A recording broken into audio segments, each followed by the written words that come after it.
Ladies and gentlemen, at this time, I'd like to call the meeting to order. Please stand for a pledge to the flag.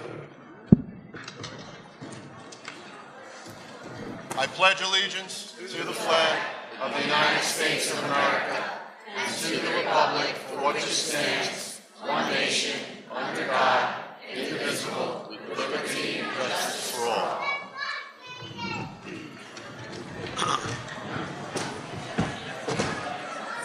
For the record, this is a public meeting of the Bayonne Board of Education.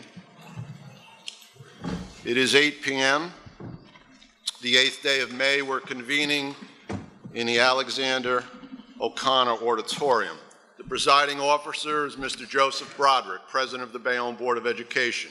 Those in attendance include Dr. Patricia L. McGeehan, Superintendent of Schools, Mr. Kenneth Kopaz, Assistant Superintendent for Personnel, Dr. Gary Maida, Board Secretary, Mr. Leo J. Smith, Jr., Assistant Superintendent for Business, Dr. Dennis Degnan, Assistant Superintendent for Curriculum and Instruction, and Mr. Mitchell Pasquale, our Board Counsel. The meeting is open to the public. I will take a roll call of the Board. Trustee Cruden. Here. Trustee Desmond. Here. Trustee Finnerty. Here. Trustee Garelick. Present. Trustee Lawande. Here. Trustee Munoz. Here. Trustee Ryan. Here. Vice President Wilbeck. Here. President Broderick. Here. For the record, adequate written advance notice of at least 48 hours given the time, date, and location of this meeting with the agenda was provided as follows. Notice was prominently posted in City Hall at 630 Avenue C on the bulletin board reserved for such announcements of the Board of Education. The Board Secretary sent such notice to the Jersey Journal and the Community News. Notice was filed with the Municipal Clerk of the City of Bayonne, Mr. Robert F. Sloan.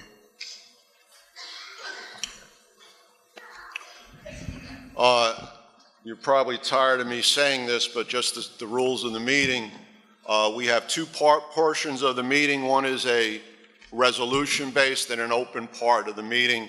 You're allowed to ask a question, and you're allowed 3 minutes. Last call, if you'd like to fill out a card, either a card for a particular resolution or a question based on the open agenda, open part of the meeting, okay? Everyone is entitled, respectfully, to be able to ask a question if you'd like, but we ask you to fill out a card and come to the microphone. We do not plan on taking questions out of the audience or people yelling or screaming or carrying on. This way it allows everybody the opportunity to have their... We don't want students saying that. We don't want students. And as I said with the students, I had asked you just to put your school down, and if I see a mistake on your card, I'll cross out your address and I'll just ask you what your school is. So right now we're going to start with our consent portion of the agenda, and that's resolutions 1 through 8. They are all up on the bulletin board. I would just like to point out on resolution number 8, it is a change of a meeting date. Our original workshop for June was scheduled for Thursday, June 15th, but there's now a conflict because of graduations. So the workshop meeting, the open workshop, not the public meeting, the open workshop will be moved to Thursday, June 22nd, and that's resolution number 8. They're on the bulletin board. Okay, so on our consent agenda, do I have a motion? I'll motion. And is there a second? I'll second. On that motion and second on the consent agenda, Trustee Cruden, Yes. Trustee Desmond, Yes. Trustee Finnerty, Yes. Trustee Garelick, Aye. Trustee Lawande, Yes. Trustee Munoz, Yes. Trustee Ryan, Yes. Vice President Wilbeck, Yes. President Broderick. Yes. Okay, we'll now go to resolution number 9. If you allow me to read everything and get a motion in a second, and then I will get to the questions that people have on this. Okay, so resolution number 9. It's the adoption of the proposed 2017-18 budget.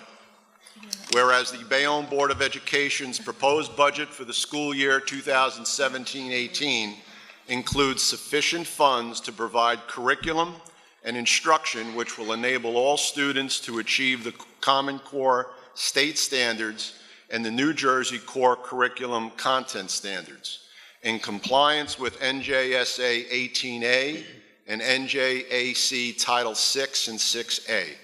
Whereas the 2017-18 budget guidelines required the board to formally adopt a resolution when using tax levy cap adjustments, including use of bank cap in the 2017-18 budget.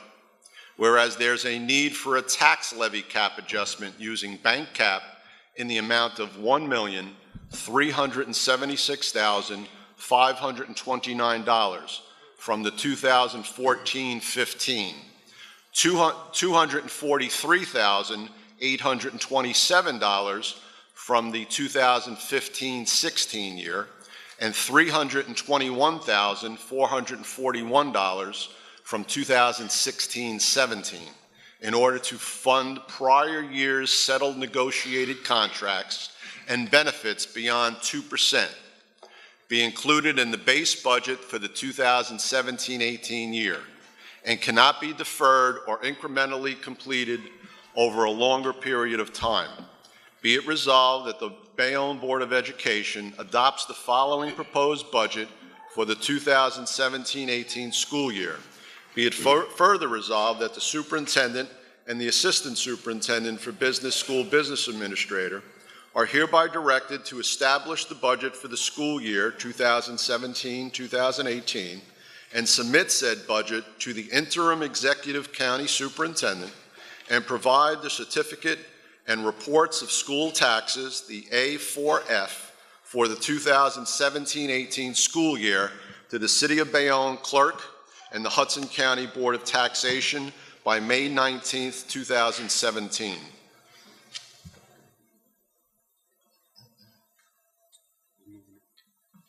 So is there a motion on resolution number 9? I'll make that motion. And is there a second? I'll second that motion. Okay, I believe at this time Dr. McGeehan has some comments. Thank you, Dr. Maida. Good evening, President Broderick, Vice President Wilbeck, trustees, administrators, teaching staff, students, and members of the community. We are prepared to present to you the 2017-18 school budget. The budget has been approved at the county level as well as at the state level. Our budget is balanced, and we'll be working with the state financial officer to assess the district needs to support the fund balance process and capital reserve. We recommend and urge the Bayonne Board of Education to accept this budget as prepared. At this time, Mr. Leo Smith, Assistant Superintendent of Schools for Finance, will present the 2017-2018 school budget. Mr. Smith. Thank you, Dr. McGeehan. Ladies and gentlemen of the Bayonne Board of Education and the public, tonight we present to you the budget for the 2017-2018 fiscal year. This budget is the work of many days of hard work and very, very hard decisions. This budget has the input of the board trustees who have met numerous times with central office and administrative staff. I'd like to thank Dr. McGeehan at this point for her time, effort, input, and energy for keeping us on task. I would also like to thank our new accountant, Matt Bolden, for putting together a balanced budget. Laura Zalzanicki, our bookkeeper, Christina Ellison, and Lorianne Mariano for their combined attention to all the details of the budget in putting this together, as well as the general members of the Board of Education, not only the Personnel and Finance Committee, but the Curriculum Committee as well, and Dr. Degnan and Mr. Kopaz. This budget will result in a local tax levy increase of 2% and utilize the bank cap and medical waiver for an additional 3.26%, totaling an overall increase of 5.62%. This equates to a dollar amount of $3,531,618. This equals an overall tax increase on the average assessed property in the city of Bayonne of $37.55 per quarter, or approximately $150.20 per year. The board approved this budget at its March 16th meeting, and it was sent to the County Department of Education on March 20th. The board received the approved budget from the county on May 3rd, and it was advertised in the Jersey Journal on May 4th. If the board chooses to accept this budget tonight, it will go into effect on July 1st, 2017 through June 30th, 2018. Mr. President, thank you. Thank you. I'd like to give a little update on kind of where we got this meeting tonight. This is sort of an emergency meeting so that we can pass the budget, along with some other matters that came up since then. But what happened was the budget was sent back to us, and it was sent back for a couple of reasons. One was the tax levy by the city. The state, we put into effect, we wanted a 3.95 increase, and the state told us we had to use the entire bank cap, which brought it up to, as Mr. Smith said, 5.62%. The other problem we were having had to do with what we call unemployment insurance. It's something that we don't usually deal with on a normal basis, and it just came up, and it was an oversight that we had to correct. But the third problem that they had with our budget was the idea that we were looking to do a book loan, and there's no problem with it except that we had to fill out a few other details about how we were going to go about it, and we were going to, take the money from or loan the money from or whatever we had to do. So what we did though, last Thursday, considering our situation, because many of you heard about our ROD grant situation, we wanted to actually take back a ROD grant, which is money that's actually used for capital repairs, and we wanted to be able to use it for everyday funding. The state said that we weren't allowed to do it because of statutes. So, Central Office, myself, we went down to visit the Commissioner of Education last Thursday, along with Speaker Prieto, and it was set up by Assemblyman Mr. Shabelati. They were very kind to us. We had a meeting that lasted probably about an hour and a half. They understood our situation. In fact, they went out of their way to say that the information we've been giving them, they feel that we were definitely going in the right direction regarding our budget. They also said to us that we could not get the ROD grant money back. It was a statute that they had no power to change at this time, but they did mention that we were probably going to receive a monitor, and in fact, we were going to receive a monitor that's going to oversee our financial situation. And hopefully with that monitor, they were going to give us a loan, interest-free loan. Now, the amount of that loan and how much we don't know when we'd have to pay it back. We know it'd be a long time. So, just to give, that was what happened with the budget, and basically why we're here at this meeting tonight. Thank you. Okay, so we do have some questions on Resolution 9, so I'd like to call up first, and may I remind everybody, 3 minutes. At 2 minutes, I will raise my hand. At 3 minutes, we will shut it off. So, okay, so we'll get you down, so everybody has the opportunity to speak. Mr. D'Angelo. Mr. D'Angelo, you'd like to go first? I just want to ask a question on that statement. Sure, go ahead. How much money did the state say they would loan you? They didn't. That's why I said it's kind of, they said they will lend us money. They didn't say the amount, they didn't say when, so whether it would be part of this year, we're kind of hoping it would be, but it's not something that we could put into our budget and say, well, we know we have this and we can work with this, so.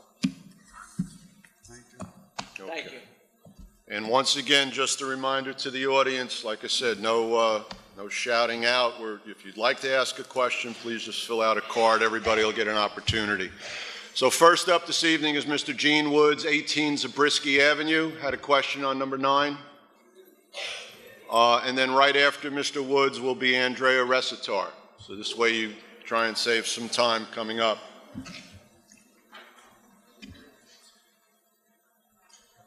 Okay. Good evening. I have two questions. One will follow after what I'm saying here. So, the bank cap has finally been lifted, and that seems to be very interesting because a cap was never lifted before when we needed it for our contracts, but now that millions of dollars are missing, now the cap was lifted. So,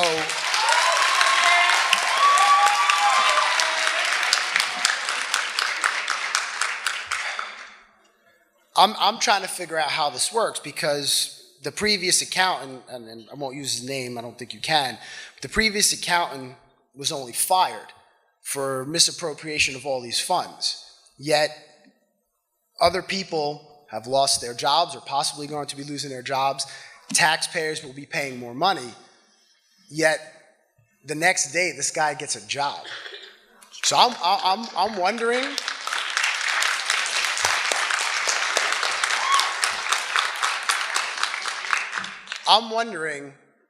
if charges have been brought against this person, and if they haven't, why not? Because I don't understand how you could misappropriate that much money and you only are fired from a job. I don't get that. So, have there or will there be any charges? I think I can answer that. There are currently no charges. There's currently no investigation going on. In fact, the only thing that's going on right now is the audit of the only thing that's going on currently is the audit of the Board of Education by the state. There is no pending investigation. We know that one's been requested. I believe that was public knowledge, but currently there's no investigation. Why not? The board doesn't conduct an investigation. You'd have to ask the Can't they call for that? The audit is being done first, and then there'll be steps taken after that, depending on the findings of the audit. See, I'm a history teacher, right? So I go back to history and I look at how things like this have been done. You could look at previous presidencies where things like this have gone on and somebody takes the hit and then they walk away clean. The fact that this guy did this and now has a job is absolutely amazing. If I misappropriated my funds in such a way and I was affiliated with an organization that has millions of dollars, I'm a little curious, what possibly would happen on my end. I'm pretty sure I'd be brought out in cuffs. But I guess, we'll see what happens. Probably nothing. That's what I'm assuming. The second question I have,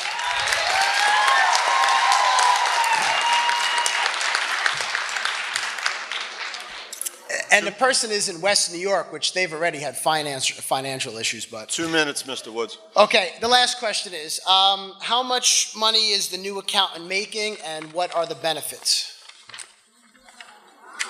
What's the health care? Mr. Smith?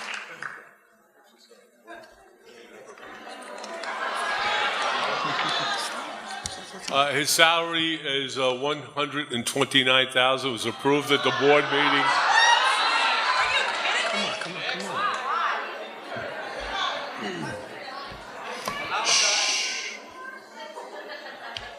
Again, his salary is $129,000, and he has the same benefits as all other discretionary employees. Same as the teachers, Mr. D'Angelo. Well, I'm sorry, Mr. got Smith. NJ director. Mr. Smith, we set some rules tonight. Mr. Woods is at the microphone. If Mr. D'Angelo would like to ask a question, I'll he's concede. welcome to come to I'll the concede microphone. Good. Al? Well, we've got 40 seconds.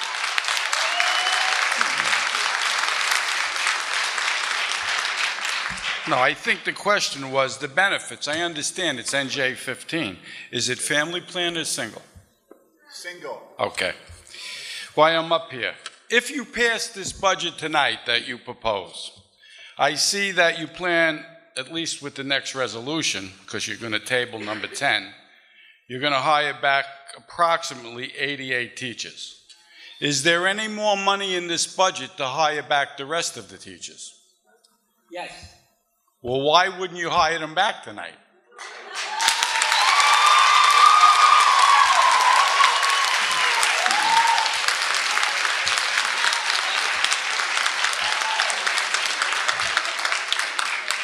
know, Mr. D'Angelo, not everyone's gonna be hired back, correct? All right. That being a fact, this group that's coming back tonight, we feel that there's no problem, the budget would support that's coming back. What we have to do is still look and see what programs we can keep, what programs we won't keep, so that way personnel is going to change. So for us to do something that's going to, put us in the spot where, the last thing we want to do is say, if we rip somebody, bring them back, and heaven forbid, we, in a month or two, said, oh no, we're not going to use that program, and have to rip them again. What we're looking for is a long-term fix here, and we want to do it correctly. So if we rush into something that we really don't want to do, that would make a bigger problem than we have right now. I understand that. How much money do you have besides what you're spending tonight for how many teachers you could bring back? The number, not the individuals. The number of teachers? Or the number Well, you're saying that there's more money in this budget to bring back more teachers, but you haven't decided on who. As I said in the last meeting, that out of the group that was ripped, over 2/3 would probably come back. So you're bringing back 88, there'd be approximately another 80 teachers brought back? I would hope a little more than that. Okay, thank you. Just so that the public understands, our union leaders are allowed over the 3 minutes, so, and they'll get to ask more questions, believe me. So next up is Dr. Andrea Recitar, also a question on number 9.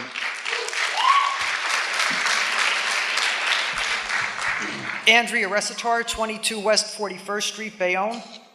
I had a question about the budget on the other financing sources on page 2. It looks like in the line item there's $3.9 million budgeted, and I was curious where that $3.9 million was coming from. Is that the book deal that was alluded to during the 6 o'clock workshop? Yes. Well, then my next question is, am I correct in assuming this is not a recurring source of income and it's a one-shot deal? Yes. So that means going forward in 2018 and 2019, the district has $3.9 million less to spend, and we have to try to find other revenue to cover the costs that we now are amounting to $135 million. There's a 5-year payback on that. You are correct, it's a non-recurring revenue, but we have worked tremendously hard to eliminate the structural deficit, and we believe we have done so. How does this not create a structure? Including the future, it'll start in 19, 20, 21, 22, and complete in 23. Well, maybe I don't understand how this book deal works. I understand the district sold all of their textbooks to some company, and now we basically lease them back, or we just get to use them? It's a securitized loan, but it's really it's the only operating loan that a school district can enter into.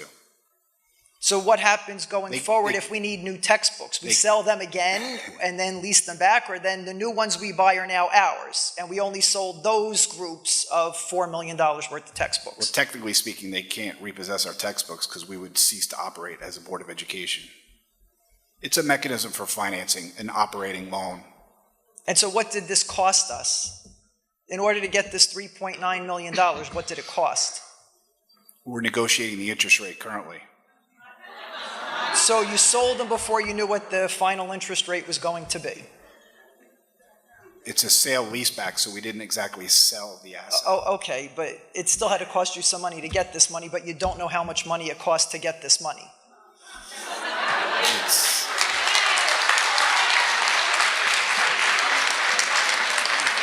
I don't think I would ask for a mortgage from the bank and sign the paperwork not knowing what my interest rate was going to be. We didn't sign the paperwork yet. So this is anticipated. You don't really know that you're even going to get $3.9 million yet. Is that correct? I can't say 100% with 100% certainty that anything is going to happen. Okay. Dr. Recitar, we're at 2 minutes. I don't have any other questions. Thank you. Next up is Ms. Tina Casillas, 3 Center Lane.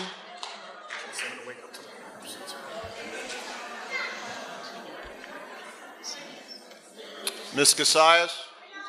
Oh, okay, I'm sorry. And after Ms. Casillas is Ms. After that would be Mr. Kieran White. I just have a question about the budget. On page 2 of the anticipated budget, it says that the school-sponsored activities and instruction are anticipated at getting $375,000, and the school-sponsored athletics and instruction are getting $783,124. I just wanted to know that if the budget is approved, will we have a specific list of all of these activities, including what the budget is for each activity, and also how many instructors per activity and what their individual stipends are? Instead of just a vague number, not really knowing where the money's going for each of these activities and sports. We have not cut the budget for athletics. I'm not asking if it's cut. I just would like to be able to see specifically what each activity and sport is getting and how many instructors each sport and activity is getting. How many instructors each sport and activity is getting. Just like a breakdown. We'll have a coaching list available, probably, they're usually appointed towards the end of May. Okay. With their particular stipends for their particular activity, and that will be district-wide, high school right through elementary. Thank you.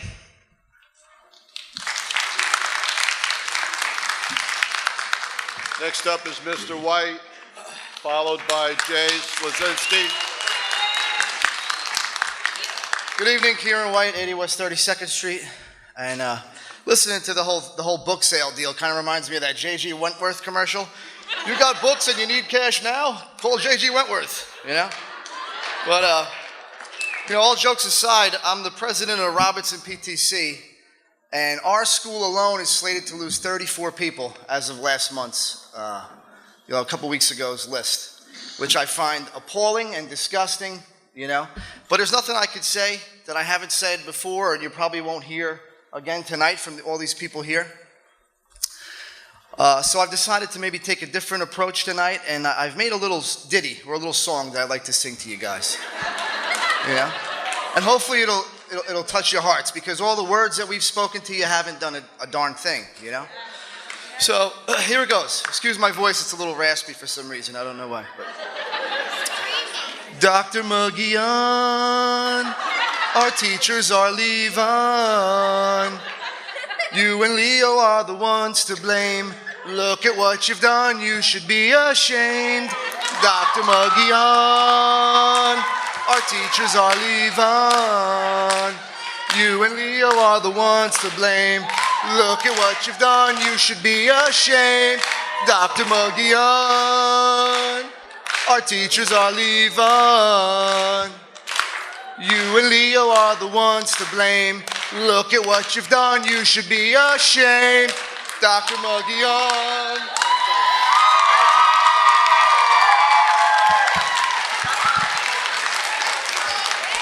Next up is Mr. Eugene Veger. Eugene Veger, coming up. Yeah, but Eugene, I'm sorry, would you just state your name and your address again for the recorder? Sure, my name is Eugene Veger. I live on 78 West 48th Street. Obviously, with our budget, we've fallen short. We're firing a lot of teachers, but we don't see nobody on the top on the chopping block. Right now, I'm gonna tell you how we can save at least $400,000. Would you like? Okay. We have not one, we have two assistant of superintendents. One is for what, curriculum, right? Why do we need directors of departments here? We have a director of math department, she is very competent. She can take care of curriculum. We have HR, I believe, they can take care of hiring. It's already $350,000. Mr. Leo Smith, how much did you make? $196,000? I'm sorry, all questions have to go through the president. Oh, I'm sorry, Mr. President. Can I ask Mr. Leo Smith how much he made? All salaries are, they're Yes. open to the public, so. Yes, it's $196,803, I believe. Am I correct? Why we paying more than we paying to superintendent? Why superintendent is supposed to be like CEO? My company CEO makes most money. Second in charge doesn't make even close to it. Why we paying so much money? We gotta cut it by at least 50,000. And we need somebody competent too for change.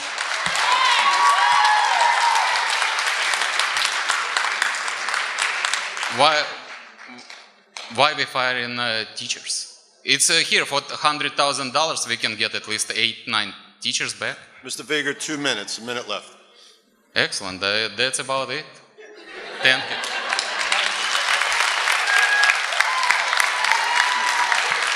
Next up is Alicia Lazinski,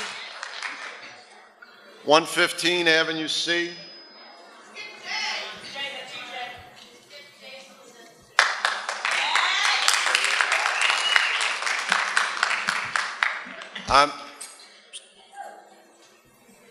I'm sorry, Jay, that's right, I did call It's it. Jason Solinsky, 106 West 5th Street.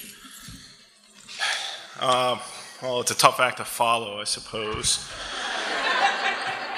I guess my first question is, are we a type 1 or a type 2 school district?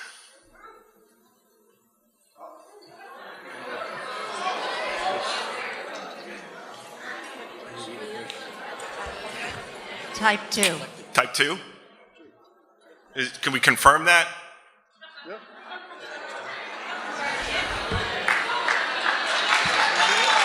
Type 2. I only ask because in policy 0110, you are listed as a type 1 district, but your policies haven't been updated since 1997.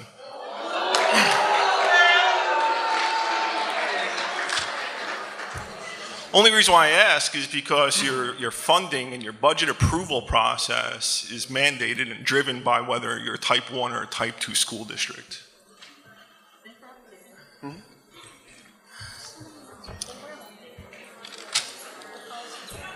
What this essentially leads my next set of questioning is to how we're cutting our base, how we're cutting our teachers, our therapists, our child study teams. Because out of the 160-something odd teachers that you had selected and staff members, 53 of those on the cut list were special education teachers.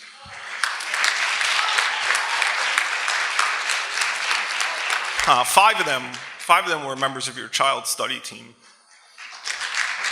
7 were therapists. And just for basic math purposes, that means 31% of your special education staff was on the cut list. That means 31% of your child study team was on your cut list. That's near and dear to my heart, and let's explore why. The average caseload for your child study team is 315 pupils per child study team. Jay, we're at 2 minutes. How can you guarantee myself and your constituents that you're going to provide children with special needs a free and appropriate education in compliance with IDEA and state statutes of New Jersey Administrative Code 6A? Well, we're mandated to do that. So when you said that they were let go, that's correct, that they were ripped, but they're ripped because at the moment they were non-tenured, which is why I mentioned earlier that this is why we have to look at every program. There's programs, of course, we have to bring back. They're mandated. There's other programs that we have to look at. And that's why I was telling Mr. D'Angelo earlier, the process isn't as quickly as we want it to be, but we want to do it the correct way. Well, Mr. Roderick, I appreciate your efforts, but you know, in the March meeting, you talked about representing the bottom 10% of the pool of your student population. I'm referring to that bottom 10%. And, you know, your comments just mentioned that, you know, you're mandated to do these things. You're mandated to have 8 students in inclusion, and that's the max. So why would you even consider putting these special education teachers on your RIF if you're saying that's a mandate in the first place?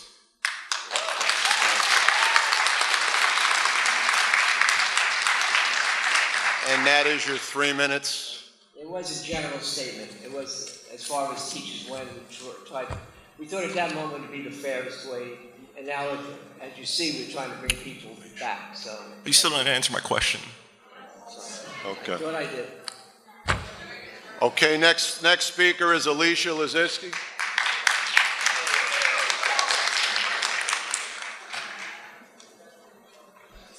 And then, is Alicia here? Yes. And then after that is Karen Burr.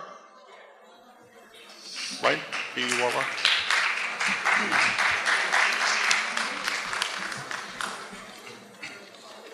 Hi, Alicia Lashanzi, Henry Harris, PTA, 115 Avenue C.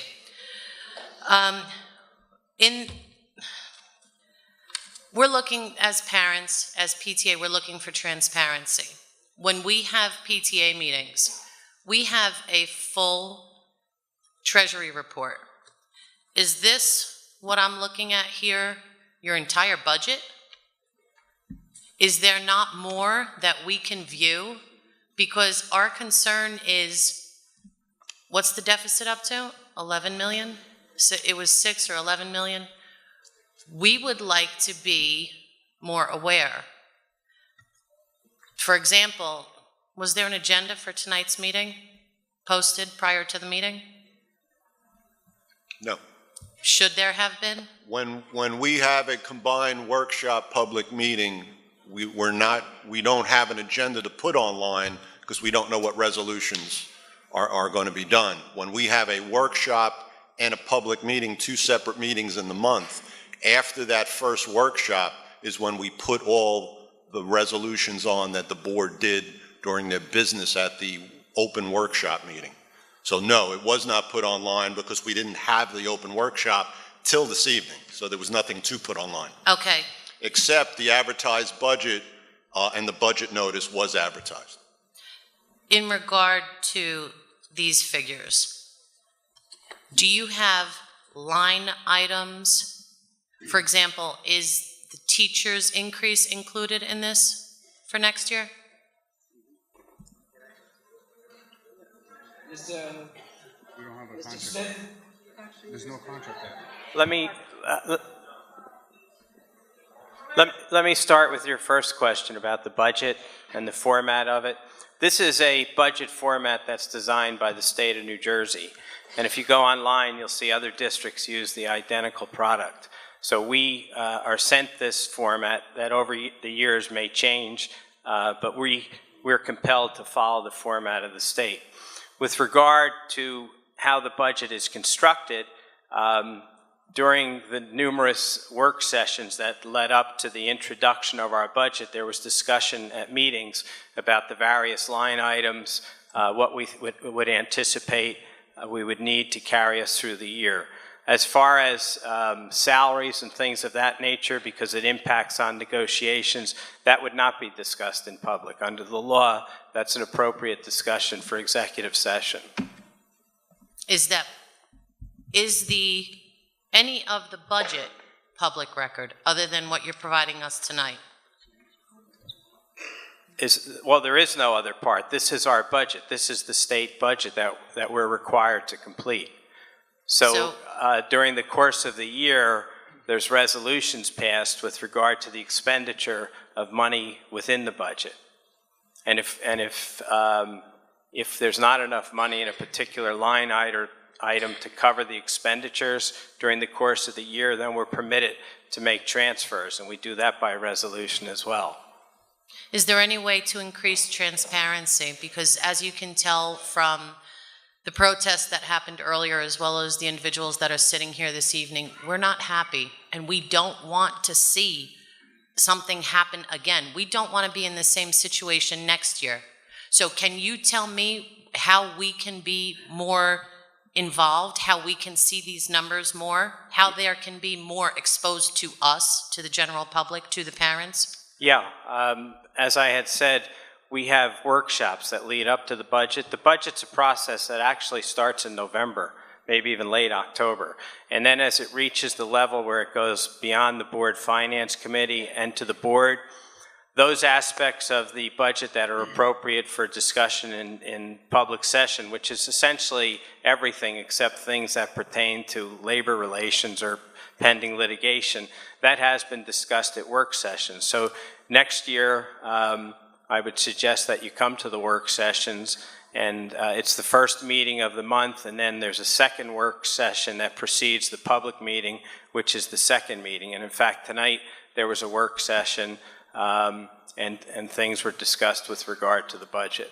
Okay, so just so that I can ask a question. And Alicia, we're at 2 minutes. If people had been attending the work sessions this past year, would they have been able to recognize that we were overspending $11 million? Well, first of all, there was not an $11 million over expenditure. $6 million? How much is it now? Well, that's what's being reviewed right now with the assistance of the state to see exactly what it is. And you wouldn't know what the amount is. You would know that we were looking into the budget to see where there were over expenditures and why the surplus had declined. Because at one time, the surplus was more significant and it declined over a period of time. And that you would have seen, yes. So you don't have a budget. For the PTA, we have a budget for the year. We know what's allocated and what we're allowed, and we stick by that budget. So by attending those workshops, one would not be privy to know if you're within those financial parameters? From the discussion at the work session, you would not be able to tell. From the board secretary's report, you would be able to tell. And how does one get a copy of the board secretary's report? You can ask for it. It's passed and that's discussed too. Okay. Yeah, so. Because and one last point, the board secretary's report, like any audit report or anything, it's 45 days after the period. Because what they take into account all the expenditures and all the revenues, because remember, in our budget, everything's anticipated. Like the budget in your PTA or even the budget in your home, you estimate what you think costs will be. The actual cost could be more, could be less. So that's why the report's done 45 days after the period is closed. Thank you. You're welcome. Thank you. Next up is Karen Burr. Good evening, Karen Burr, 42 West 43rd Street.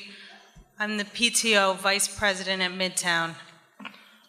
We've heard rumors this year that all the schools will be asked to operate on a budget of 35% of what they operated on last year. In this proposed budget, will the operating budgets for our schools be cut from last year? And if so, how much? Mr. Smith? Yes, we are. So, as everyone here is aware, we've had financial issues, and we have worked hard to pass a balanced budget. The target for the school supplies is 35%, not of what we're going to spend this year, because everyone has contributed and cut back on their spending, but it's going to be another tough year on non-essential, non-salary and benefit spending is still going to be very tight this year till we work through this and get our fund balance up to a manageable level for the future. So, we appreciate that everyone's going to work with us. As always, if there's any, absolute needs, always Leo's available for everybody. So always open to requests. So, but that's what we're targeting right now, yes. So you're saying, yes, you're targeting the budget 35% of what they previously had? How would they buy books, I guess is my question. We have budgeted for textbook replacements. Okay. Anything else? I mean, there's a lot of Well, things one that of have to the be things paid that- for throughout and- the school year. And they're excellent questions, absolutely excellent questions. About 87% of our budget is salary and benefits for a school district. Okay, thank you. Thank you. Okay, so we have a motion and we have a second on resolution number 9. On that motion and second, trustee Cruden is a yes. Trustee Desmond? This is not perfect, but it is a balanced budget. It is in compliance with state and county mandates. I voted no on every single layoff and reduction. And I did so hoping we would come to tonight with more information and more funding. There's still disappointment. I see improvement. I thank Matt Bodine for what he's done. I trust him.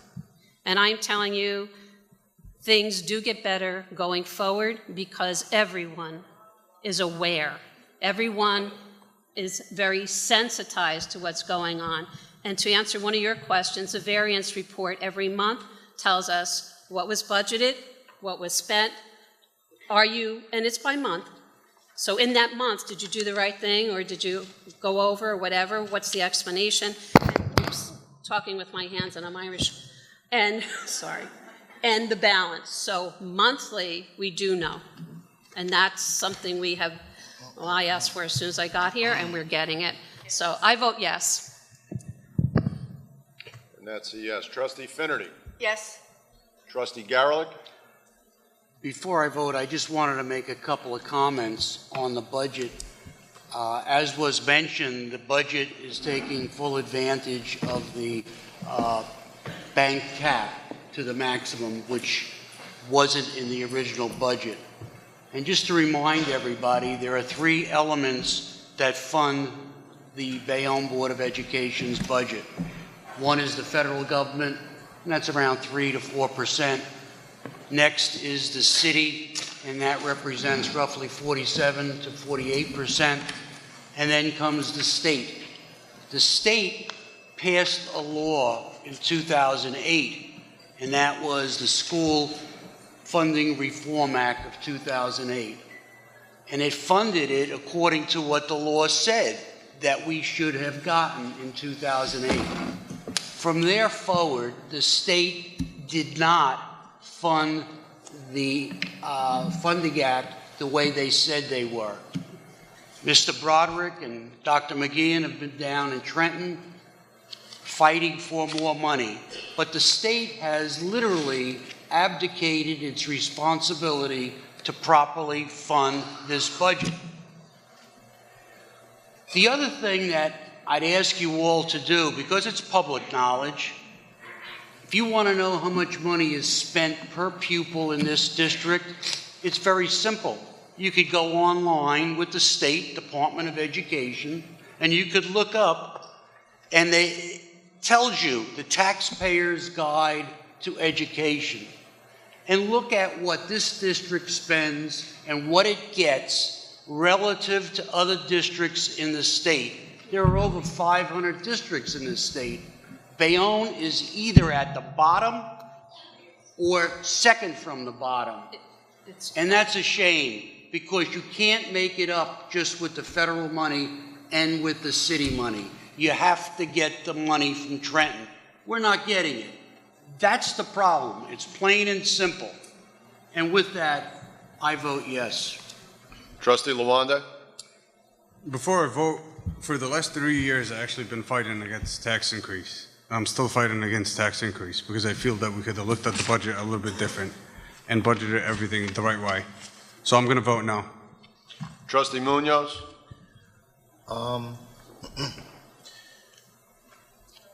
I actually myself also voted against every layoff that was put before this board because I feel it's time to fight for our teachers. Trustee Garlick is right. We have to have a funding fight with the state.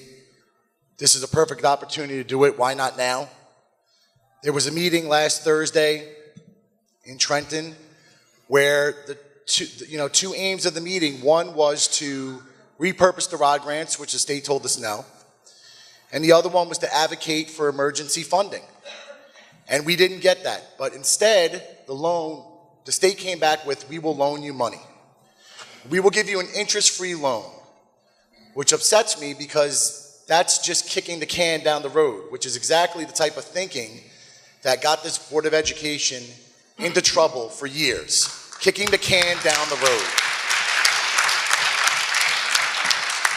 I'm not happy with this tax increase. The state has mandated it, but even if they didn't mandate it, I would vote yes because it helps us bring back teachers, so I vote yes. Trustee Ryan? Yes. Vice President Wilbeck? Yeah, boys and girls, ladies and gentlemen, I'd like to say one thing to you. Everybody here is concerned with the well-being of our school district, and this budget will bring back a lot of the people that you want brought back, so I say yes. President Broderick? There's a lot of emotion here tonight, and understandably so. We're affecting a lot of lives. It's a terrible situation. We went down to Trenton. We would have liked to have gotten more money than the deal they gave us. We feel it's a start. We hope that money comes in soon, because the sooner that money comes back, the sooner we bring more people back. We will continue to look for money. We will continue to fight with the state. We will continue to do everything we can. We have to look at this on a little bit of a long-term basis. Like I said earlier to the gentleman, it's certainly something we don't want to do, and say in 3 months we have to say, oh no, we have to do something bad again. No, we want to do something that next year we're not looking at this, and the year after that.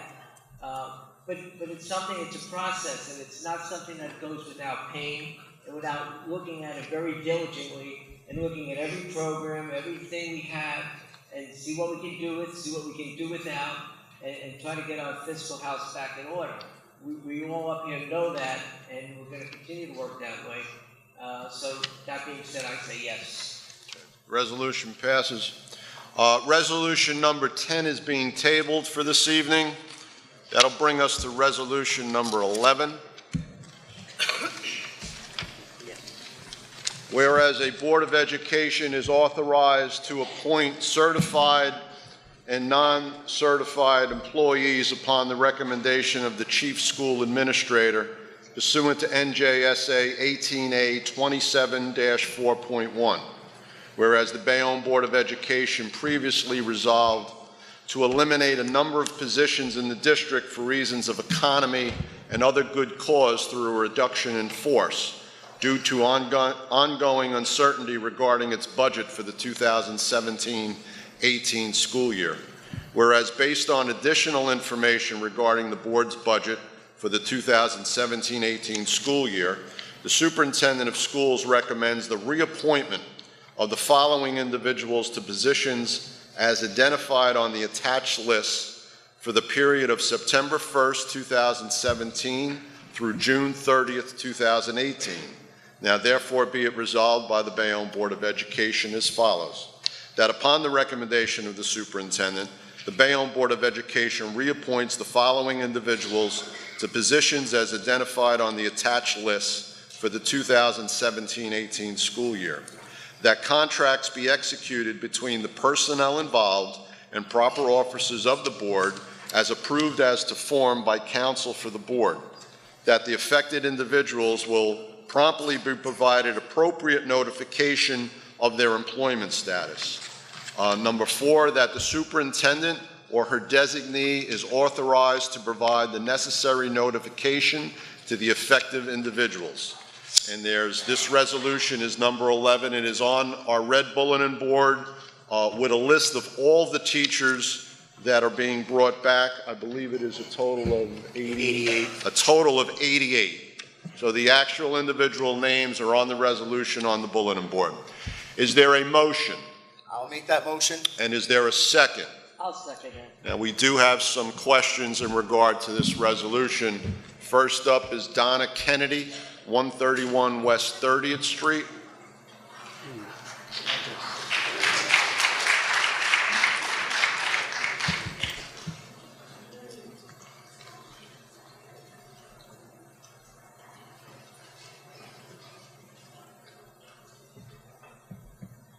Good evening. My name is Donna Kennedy, 131 West 30th Street.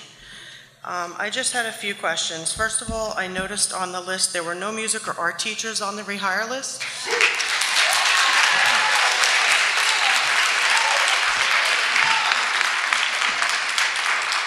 I'd also like to know how you came by the list of rehirees, who decided who was worthy of coming back and who is still left hanging.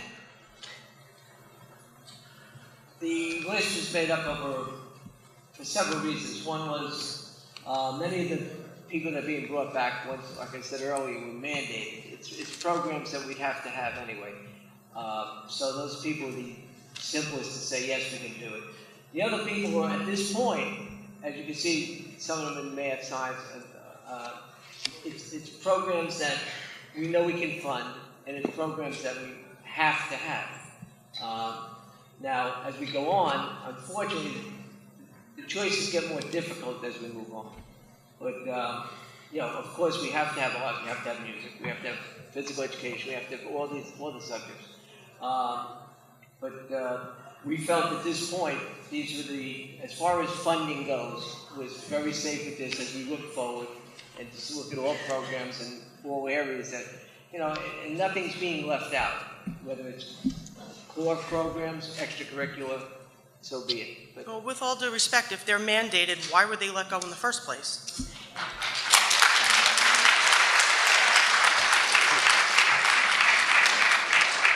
well, we just felt at that point that everybody that was not tenured at the time was just the easiest list, so it gives us a little time to look. And at that point, don't forget, if we didn't do it at that time, you know, the law says they would have to come back. So it was under a situation that we had to give ourselves some time to look at everything, and it was the best way we felt to look at everything. Okay. One other comment. Since it was said that there were no charges or proof that the prior accountant took money, don't the comments made by Mr. Smith open the board up to a slander suit? He and others have said the money left with that accountant. If that's the case, why aren't we proceeding to follow up and get that money back? If I may, Or did I misunderstand? President? Yeah, Again, there's no pending investigation or no charges that have been brought.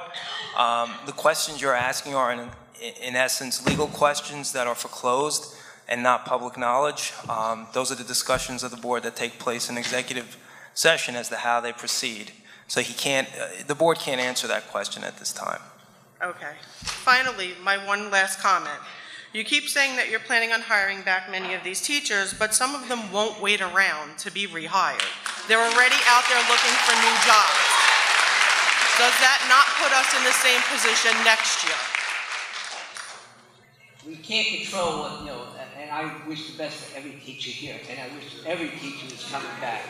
I work for the Board of Education myself. I know how they feel. I know who these people are. They're terrific. And yeah, Mrs. D'Angelo has mentioned it before that yes, they will have other opportunities, and I'm fearful that we would lose some, and I hope we wouldn't. But that being said, we're looking, like I said before, looking at a process that we're trying to correct the whole program. We're not trying to correct it for let's bring everybody back now and we'll worry about this money thing in a couple of months.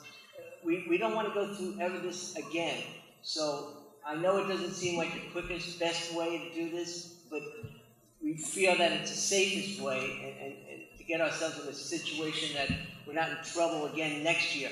A couple of things were brought up, a couple of items that were brought up that we have to look at in a budget. Now in this budget, we have the book deal. That's a great thing. It gives us quick money.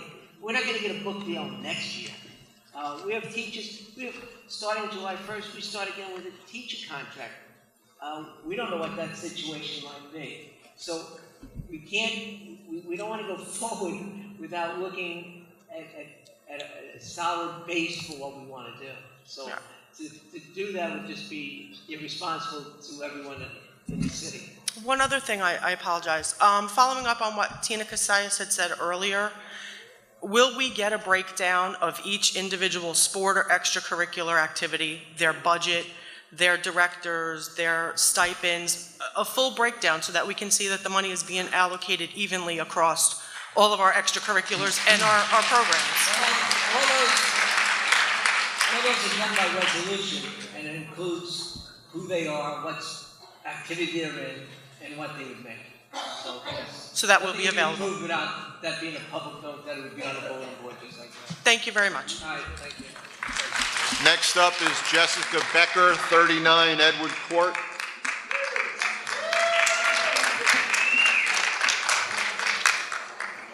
Excuse me, Jessica, could you just hold till we change our tape? Sure. Thank you.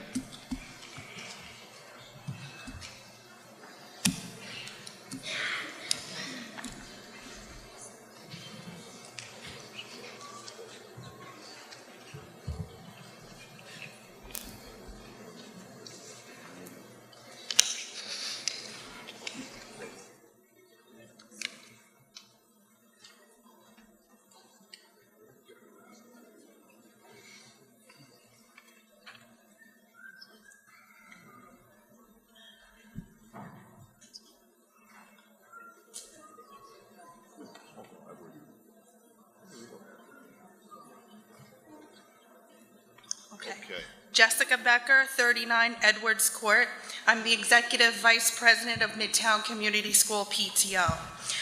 I'm very glad to hear that you are reinstating some teachers tonight. However, some of the teachers that I care dearly for are not on that list, so tonight I would like to talk to you about them. I'm here to support some excellent educators that we cannot stand to lose. In September of 2014, my son entered pre-K at Midtown Community School with one of the best teachers the district has ever had, Mrs. Beth McCarthy. In October of that year, it became clear to Mrs. McCarthy that she needed to resign due to medical reasons. By September 1st, a young, energetic, fresh new teacher took over her class with such a seamless transition, the children never realized that it happened. Since then, Antoinette Adelung has continued to be an outstanding educator and a welcoming, friendly face to our pre-K students. The following year, my then youngest son entered the full-day pre-K program at Midtown Community School with another young talent, Jamie Dugan. Samuel went from crying and being dragged into school settings to happily and willingly walking into big school in no time. Still very shy, Ms. Dugan placed Samuel in the kindergarten classroom of the dynamic duo and by far the best kindergarten team of Ms. Mallory O'Brien and Ms. Nicole Ficini. In addition to preparing their students academically for the next grade, the creativity, hands-on, fun atmosphere created by O'Brien and Ficini are unmatched in any classroom. The growth my son has shown while in their classroom is amazing, and Samuel has made such progress and come out of his shell because of the guidance and encouragement that O'Brien and Ficini have showered him with. Truly, the Board of Ed stands to lose far more than the millions of dollars that are already lost if another district recognizes the talent and dedication of these two teachers. I have spoke of my son, Mark, who's now a first grader at Midtown. Last school year, I expressed my concerns that Mark was having difficulty reading. But since he was doing well otherwise, I was told he would be fine. This year, a new teacher, Ms. Laura Smith, approached me in the beginning of the year to inform me that, in fact, Mark was struggling and could not read. Mrs. Smith saved water bottles and created games for him at home on her own time to help Mark spell and encourage him. Mrs. Smith set up Mark to receive Title I help and nominated him to be part of the 100 Book Challenge, where he learned to read in just 4 short weeks under the direction of that dynamic duo I spoke of, Ms. Mallory O'Brien and Nicole Ficini. My experience with Ms. Ficini does not end there. My oldest son, Gabriel, joined her after-school STEM robotics class in a studio that Nicole Ficini set up on her own time in our library by herself. She spent early mornings and stayed late to make sure that Midtown Community School had a STEM studio ready and complete for our students. I'm sorry, Jessica, I'm sorry to cut you off, but your 3 minutes is about up. Thank you. Thank you for your comments. Do not take our magic away. Midtown teachers must stay. Thank you. Next up, from Bayonne High School, Sabrina Nizay? Okay.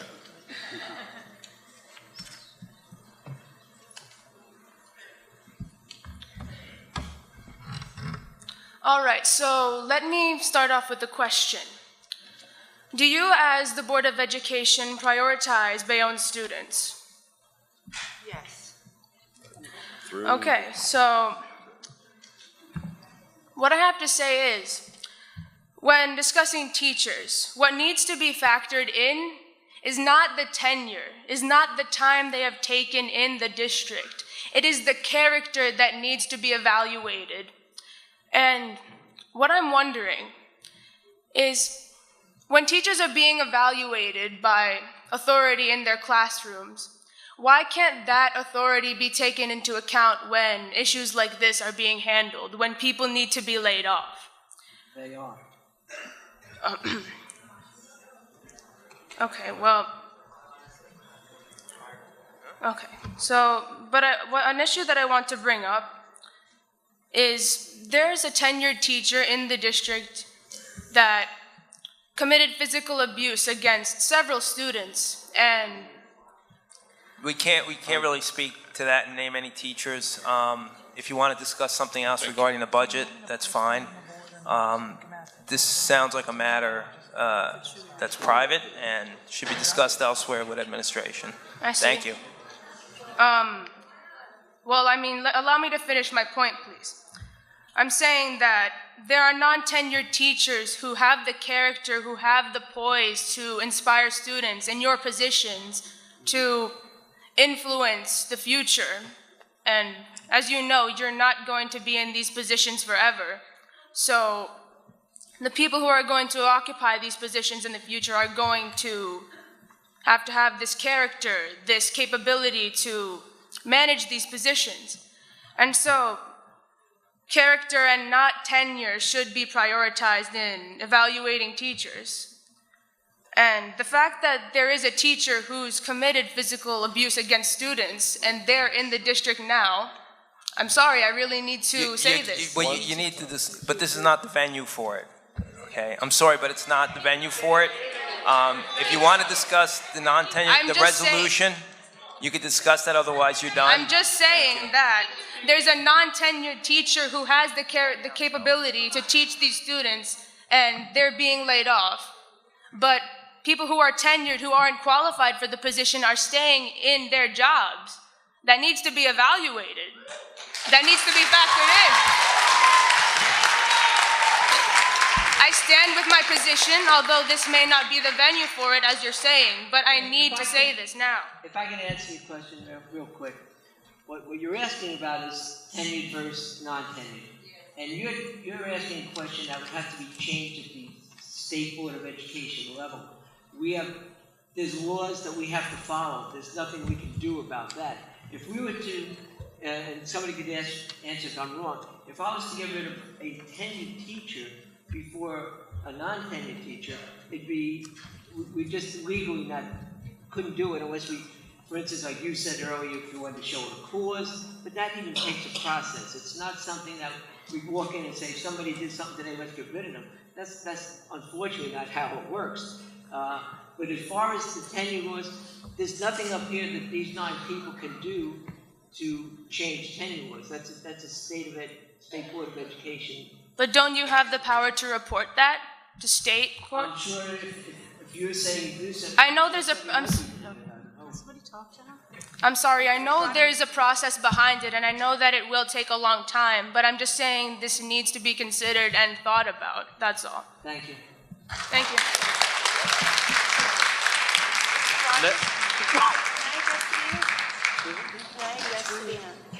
Sure. Sabrina, would you like to come up again? Mrs. Finnerty would like to address your question. Same girl. The same girl, Sabrina. Hi, Sabrina. My name is Ava Finnerty. I was a teacher at Bayonne High School for 34 years. I retired 2.5 years ago. The question is very well taken. Getting tenure is absolutely huge, and it's done with a great deal of consideration and a great deal of time. In order for a teacher to get tenure these days, and perhaps Mr. Kopaz or Superintendent McGee could back me up on this, a non-tenured teacher is evaluated minimally 3 times during the year. And you multiply that, yes, 3 times during the year, a full 40 minutes, you multiply that by 4, that's 12 separate evaluations done by not just one person, but up to 3 and sometimes even 4 people. And that's why tenure is so very, very important, because it's not taken very lightly. And I dare say this, experience in the classroom is huge, absolutely huge. And if I could go back to the years that I taught, and I spent 34 years here, but before coming here, I spent 9 years in the classroom in private schools in Jersey City. I would like to say this, that if I could go back in time, say year 1, and reflect when I was in year 5, I could tell you unequivocally, beyond the shadow of a doubt, I learned so much you can't learn in a book, you can't learn anywhere else except from the experience. And your point is extremely well taken with regard to somebody who has the character. Well, let me say this. The character and the love for teaching comes right through from year 1 through year 4. But you do learn along the way, and you do take the guidance. And sometimes mistakes are made. Sometimes teachers get tenure who really perhaps shouldn't have it. And that's why the evaluation system that we have today in the state of New Jersey is so extensive, so much so, we need more administrators to do the evaluation process. So it's not taken lightly. Experience is huge in the classroom, and we as a board value that experience. And if you're willing to stay in this district for 3, for 4 years, well, you have shown your dedication and your character, and we as a board recognize that and we respect it. And we will look at those people, the top, first, because they have shown their dedication and their love. That's the way it works. Thank you. Thank you. Next up is Miss Jody Markey, 81 East 23rd.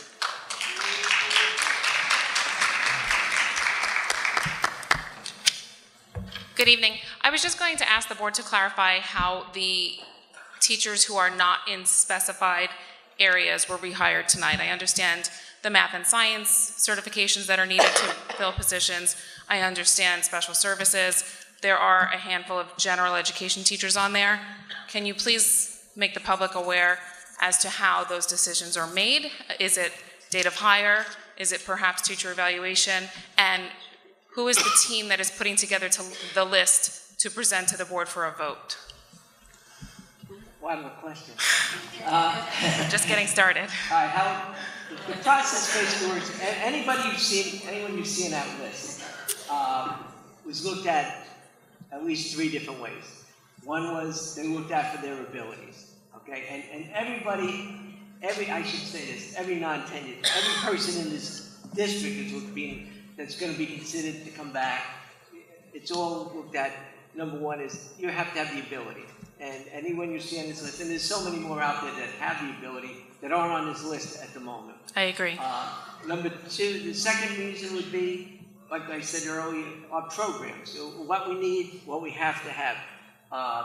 From a budget sense, these were safer to do, like you said, ESL, math, there were certain things that it's so much easier There are certain mandates, certain programs you know you have to have.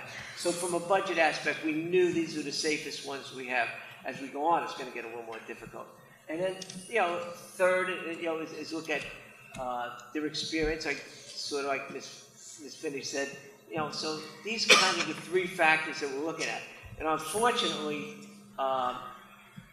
as we go on, the number 2 part, the program part of it, is going to come into more play than right now because of the situation. We have many excellent teachers. The trouble is, can we afford, or do we have a spot for all those? And that's where our problem comes in.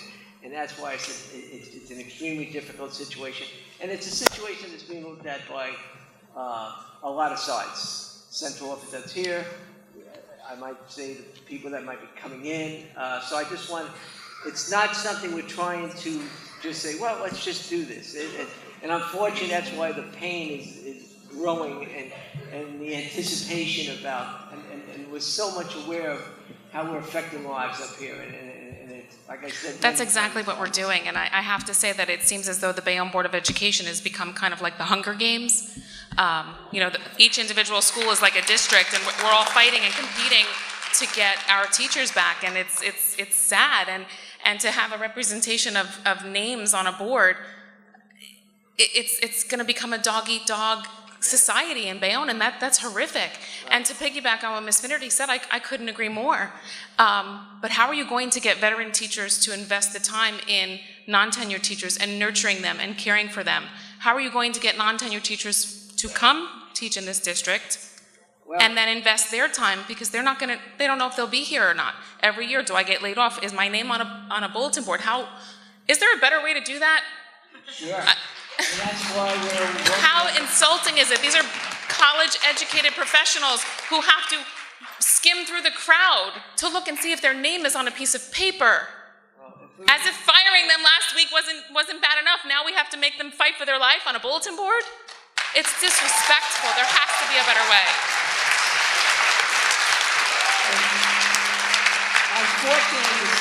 Unfortunately, if we were hiring a new teacher tomorrow, just a brand new teacher, they'd be up on the bulletin board. It's just the way it works, and it's just a system. We have to put everything we do on it as a public notice. People want transparency. Well, that's about as transparent as you can get, unfortunately. It's not the prettiest or nicest way, but it's what we are obligated to do. The last thing we want to do is put people's names on a board, or that you're being... But yet we keep doing it. Because we have no choice. I just think there's a better way to do it. Thank you. Next up is Carolyn Id from Bayonne High School.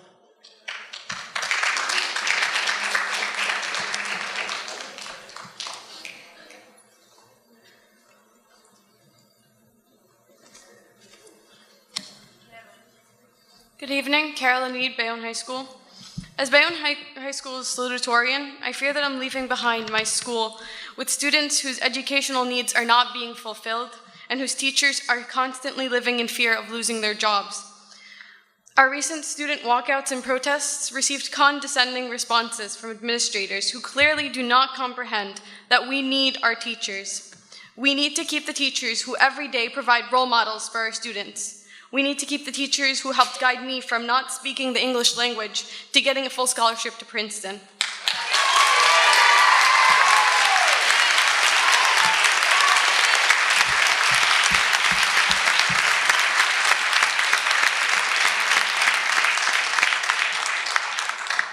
My teachers taught me to never give excuses, but always find solutions. So a lack of funding, that is an excuse. You spend what you have and only what you have.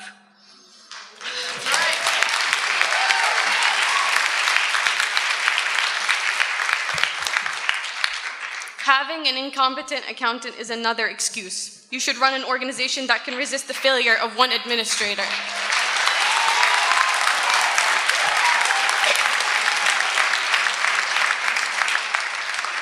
My question is, how will you prioritize and maintain the quality of our education if we see our teachers leaving by the hundreds, and even with the maximum amount that can be brought back, we'll have teachers who are teaching 140 students in one day? So how will we keep our quality of education, which should be the priority of every school district?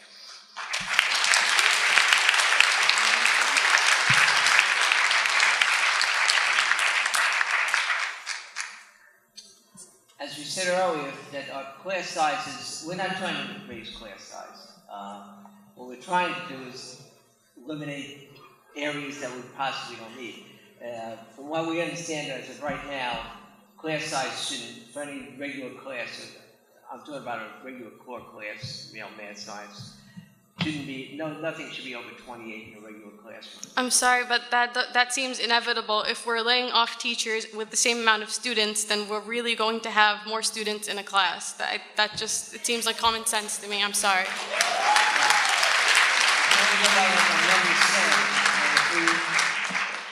I have to go by what Central Office tells us and the numbers that they've given us, and they promise us that these numbers won't go over that. So I'm sorry, but we can't rely on promises anymore because we heard that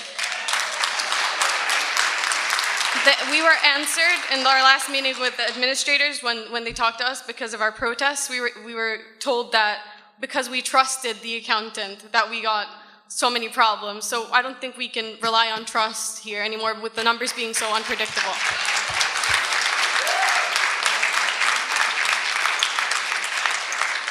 That's all I have to say. Thank you.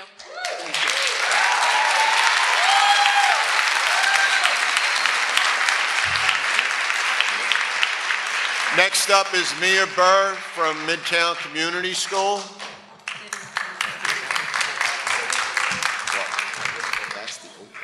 Hi, my name is Mia Burr. I'm in the 5th grade at Midtown. I'm speaking today because I lost 4 of my amazingly talented and dedicated teachers: Catherine Hester, Jenna Wachowski, Melissa Stives, and Michelle Euler. I wanted to say thank you for rehiring Mina Morales. She's a great math teacher. But I'm asking that any teachers that have been laid off be rehired as soon as possible so that they don't go to another school. Our teachers cannot just be filled by any other person. There are types of people that can't be replaced. Those unique people who give more of themselves, more unpaid time than you would ever expect. Mina Morales volunteers a ton of time as one of the cheer coaches. Catherine Hester likewise volunteers a lot of extra time as the girls' basketball coach. Melissa Stives and Michelle Euler work tirelessly for our great music program. In fact, this year and last year have been the best years for the music program at Midtown, with hundreds of students joining band and choir.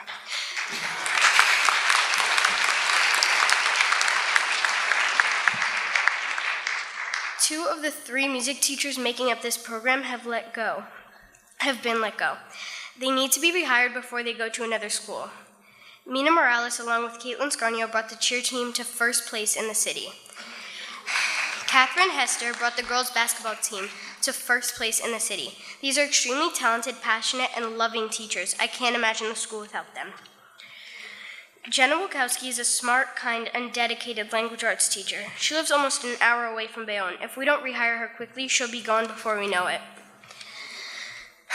When I do my homework, my mother yells at me if I skim the materials and try to skip right to the easy answer. She makes sure I read through everything that is written on the page so that I get a true understanding and comprehension of what I'm reading in order to answer the questions.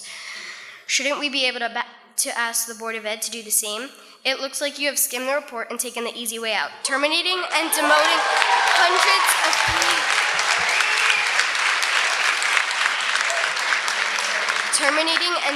hundreds of people without looking for a better long-term solution. The people that should have been in control of the money are taking no responsibility for the situation that we are in, which led to 287 people being laid off. Dr. McGeehan and Leo Smith are acting like 2 children trying to hide what they did by pointing to someone else. President Broderick.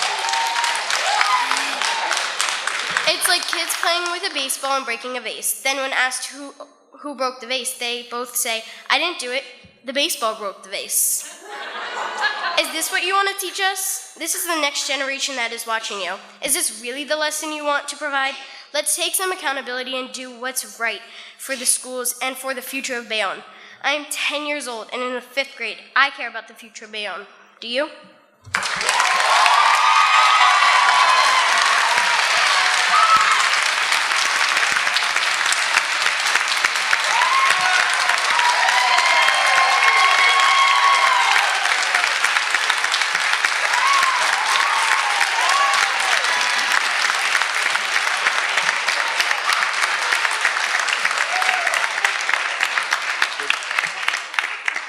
Next up is Kayla and Avery Sullivan, Midtown Community School.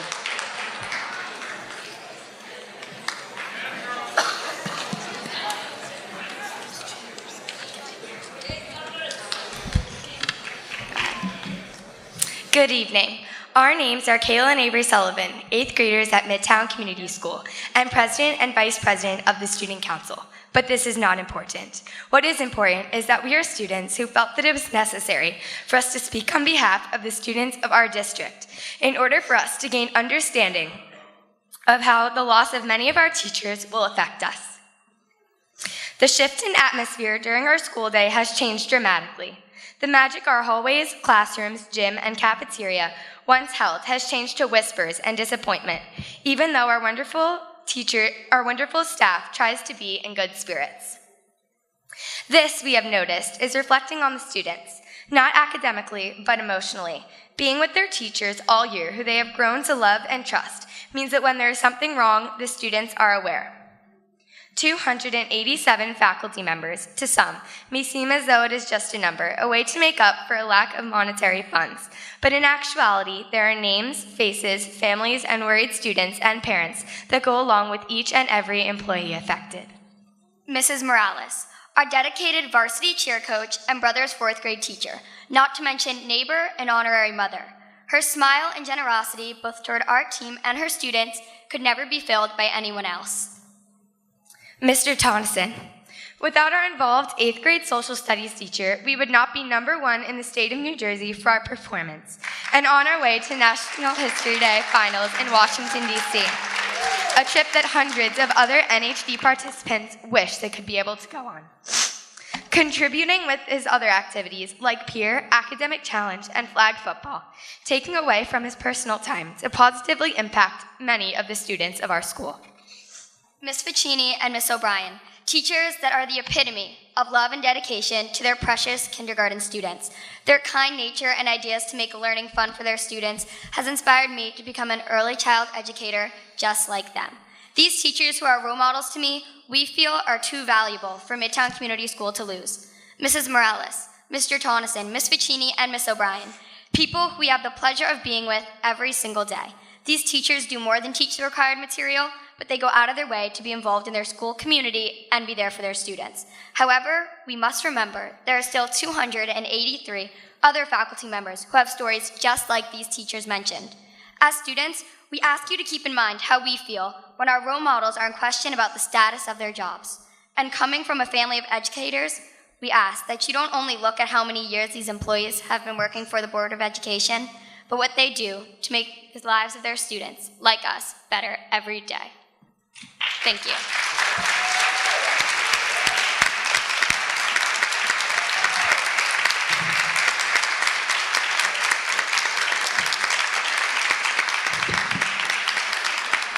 Okay, that is all the cards I have for Resolution 11. We have a motion and a second. I'll take a roll call. Trustee Cruden? Yes.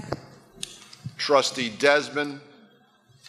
The number is closer to 315 than it is to 287. Yes. Trustee Finnerty? Just remember, this is just the start. We're going to continue to hire more back as soon as we can. Yes. Trustee Gerlich? I agree with Trustee Finnerty. This is just a start, and I absolutely vote yes. Trustee Lawande? I think this is also just a start, and then I was really hoping to bring all the teachers back today, but I'm going to vote yes for the beginning. Trustee Munoz? Absolutely yes. Trustee Ryan? I wish this were just about the teachers. If it were, this would be an easy vote. Why would you turn down hiring back a teacher? Why would you turn down that person who's most important to a child's life, other than their own parents probably, and in some cases, and I'm a cop, more important? But it's not just about that. It's always about the money. One of the first things I learned in Bayonne High School, in high school economics, Mr. Rosinski, was there's no such thing as a free lunch. You pay for it. One way or another, you pay for it. Since I was elected on November the 8th, I was appointed on November the 9th, and by Thanksgiving, I've had an unremitting stream of bad news financially. It culminated last month in us being told that our budget was not approved because it hadn't been properly formulated. We have cut and cut and cut because the money dictated it. Not because we like it, not because we hate somebody, not because we don't like your programs, but because we were spending too much money. We spent money we didn't have. That is the definition of a financial crisis. That's how it is. I don't have to like it. You don't have to like it. It's just a fact. People want accountability. Nobody wants accountability more than I do. That was my job for 31 years. But right now, there is an audit being conducted by the state. I've been assured by Assemblyman Chevroletti that it will not be a whitewash.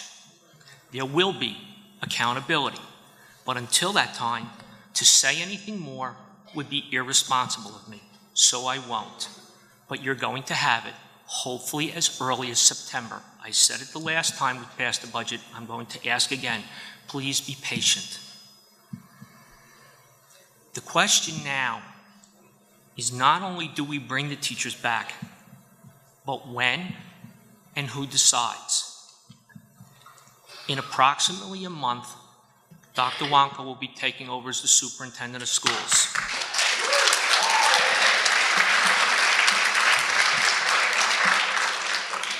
Additionally, there will be a state monitor, hopefully sometime in June. That will be somebody to look over the money and to make the decisions. I'm going to go along reluctantly with hiring people today. But as we push for more to come back, remember, there's no such thing as a free lunch. What we want to do is bring people back slowly, prudently. There's two things that I do not want to be a part of. I do not want to be a part of a board that says, you're riffed, you're brought back, you're riffed again. Because that last riff means you're unemployed for next year, and the board has to pay 2 months' salary to them. So there's nothing good about that. And the other thing is I don't want to be back here again next year doing the same drill all over again. It has to end now. So for today, I vote yes. Vice President Wilbeck. Yes, I have one thing to say, if not two. Ladies and gentlemen, for the students in our district and for the parents of families, I say bring our teachers back. I vote absolutely yes. President Broderick. Just want to say I agree with my 8 colleagues over here. And yes, of course, yes. Okay. I have one additional resolution to read into the record, number 12. Whereas this Board of Education is providing a credit recovery program in accordance with state requirements pursuant to NJAC 6A:32-10.1, 10.2, 10.4, and 10.5. Whereas it's been determined that a credit recovery program is required for current grade 9-12 students who did not pass all their subjects. Now therefore be it resolved that this Board of Education submit an application for approval to the Hudson County Superintendent of Schools for a summer school credit recovery program to be operated by the Bayonne Board of Education. Do I have a motion? I move. And is there a second? I'll second. So we have a motion and a second on number 12. I believe there's a question in the audience. Can you come up to the podium, Mr. Blonsky, and just remind us of your address for the recorder? Cheryl Jablonski, 131 West 52nd. My question is, how will this program be funded? That money is currently in the budget. In the budget that has a $6 or $11 million deficit? In the budget that you have for next year. So the budget for next year pays for the credit for students that failed this year. Well, because It will happen in July, so. Okay, so To it's, pay the teachers and to pay the, you have to put in the connection. so that's in the upcoming budget, the increase, so we're paying for free summer school and we might not hire back all our teachers. Well, we looked at, as you said before, we looked at, the whole program, and when we said it early in meetings, and we did say it tonight, that the impact on students is what we try to affect the least. And as far as this program goes, and I was here for several years with this program, and I know it's been pretty successful, I could personally say that. And these are people that are most at-risk students. If we don't help the students, their chance of being successful, there's surveys and studies showing that students that don't get through their freshman year are far more likely to drop out. We don't want to lose students. And as bad as everything is going on here, I think the number one thing we have to look at all the time are students. And as bad as the teacher situation might be, or program situation, students still become the number one priority. And I just feel in this program is essential to maybe our most at-risk students at the time. So it will be free Yes, to all students, all students. grades 9 to 12? Excuse me? Grades 9 to 12? Yes. What about students that fail from pre-K to grade 8? We've never had that program. I would think it'd be a great idea. We don't have the money in the budget this year to do. But I don't think we have the money in the budget to do what you're proposing. Well, as you said, as Mr. Ryan spoke, the association of free lunch, unfortunately, that would be something to look at, and once we get into more fiscal, I truly believe, and I agree, that a credit recovery type program for, say, grades at least 7 and 8, 6, 7, would be really important to prepare our students for coming to the high school. But that being said, to answer your question right now, is that yes, it's in the budget. It's in the budget and it's free. Yes, ma'am. Okay, so we have a motion and a second on Resolution 12. Trustee Cruden? Yes. Trustee Desmond? Yes. Trustee Finnerty? Yes. Trustee Garelick? Aye. Trustee Lawande? Yes. Trustee Munoz? Yes. Trustee Ryan? Yes. Vice President Wilbeck? Yes. President Broderick? Yes. Mr. President, that is all I have for this evening, but I do have a stack of cards here with questions for the open portion. We'll start with Mr. Joe Wyatt, 301 Maple Avenue, 261 North Plainfield. And folks, everyone's doing great tonight with this 3-minute limit, so let's do our best. Do you need my address again? Do you need it? Okay. I hardly know where to start. The 800-pound gorilla in the room is nobody has even broached the subject of how did we get in this mess?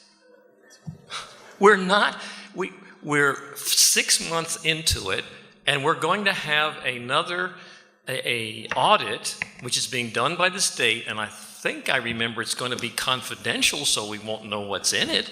And so I really don't, regardless of your assertion that somebody told you that that people are going to be held accountable, I don't believe it, period. Because my experience of this school district, if at all possible, it avoids assigning responsibility. So I don't know what to say. And also, for the audience, where were you in the past 3 years? This thing has been building for 3 years. If you came to the board meetings and went to the workshops, you would know this is what's going to happen. And so please come out more. Don't let this board slide. You hold them accountable. Now, I will say this, that I think you are the people that will be held, that can be held accountable. You have the character to be held accountable. but your predecessors weren't. They were totally unaccountable for it.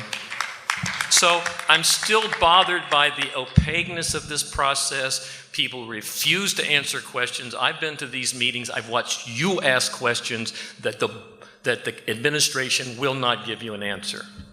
And by the way, to the new accountant, I applaud you in being articulate and giving your, you seem like you know what you're doing. I got to tell you, the previous accountant was totally inarticulate. 2 minutes, Mr. Wyatt. And how the administration could let that person be in that position is unbelievable, okay? And so I do have one question, though. Why haven't the superintendent and principal of the high school been held accountable for losing control of the high school? 1,000 students loose in Bayonne when they should be in school is the very definition of losing control of the high school. And those two people are absolutely responsible for making sure that that doesn't happen. And they tried to pass it off and give all kinds. And, they've been having meetings.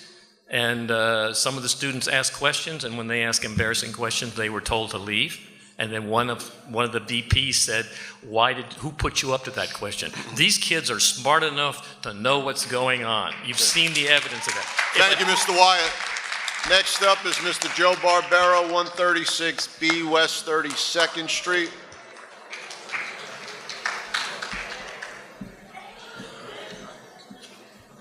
Good evening. Hi. Joe Barbero. I do not come up here to disrespect anyone. I respect everyone that's up there for a very long time, and I still do, no matter what's going on. I just have to make one comment about Mr. Wyatt's thing. I believe if those students didn't walk out, we wouldn't be here now. They brought attention to the city, not just to the few people that would come to the meetings. I had a whole thing about, the money and all that, but, we've heard it 1,000 times. We know that it was misspent for whatever reasons. So I'm really not going to get into that. I believe some of our students said it perfectly about the money. My thing is right now, which I have, addressed the board members a few times, you keep saying you need to move slowly. I get it that this board especially is not responsible. Whether it was 6 million, whatever it is, it was done, it's done, you're left, as someone said tonight, we gotta work with what we have now, okay? But you need to move a little quicker to save the city of Bayonne.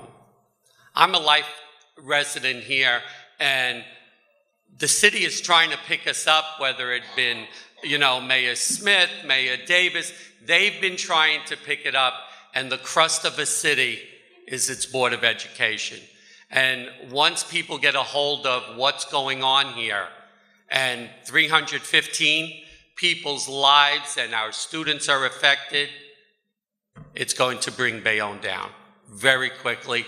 No one's going to want to move here, never mind shop, because people still looking for that Broadway, which will never happen again because everybody shops online. So we should just forget that already. 2 minutes, Mr. Barber. But you need to move a little quicker, and we do need to try to get all 315 back. Thank you. Next up is Mr. Charles Menzel, 256 Harrison.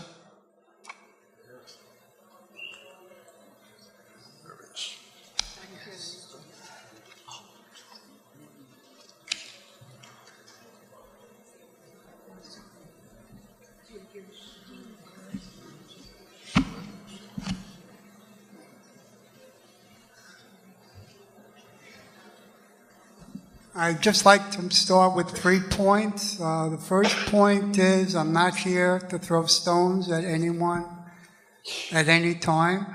Number 2, in my heart, I truly believe that everybody's up on the stage and everybody that's in the audience really, really cares about kids. And I really, truly believe that. And then the third point is I'm here mostly to talk for the younger teachers, which I'm sure is probably 100% of all the people in this room compared to myself. I have two questions, and I'd ask that they please answer yes or no. Mr. Broderick, last Monday there was a teachers' meeting, and I asked the union representatives if there's any way that they could have known about $6 million or whatever it is, and I was told that the only thing they could do would be to question the spending of the Board of Education. So to use that as an example, that they purchased 3,000 smart boards at a cost of $4,000 to $5,000. And I was wondering, is that correct? I don't remember making that statement, but I do know I made a statement earlier on that since the people up here have been on the Board of Education, that we really haven't hired any new positions. I might have mentioned that we are mandated to do certain things, like if the state, unfortunately the state would tell us something like, you have to implement this certain ESL program. So we have to go out and get, let's say we had to go out and get 9 teachers. But they don't give you money with those 9 teachers. They just say, you have to implement it, So going back to what was said earlier about Mr. White's statement about how we got into this boat as far as how did we get here? And I thought I mentioned earlier also that it happened almost kind of like a perfect storm type of thing.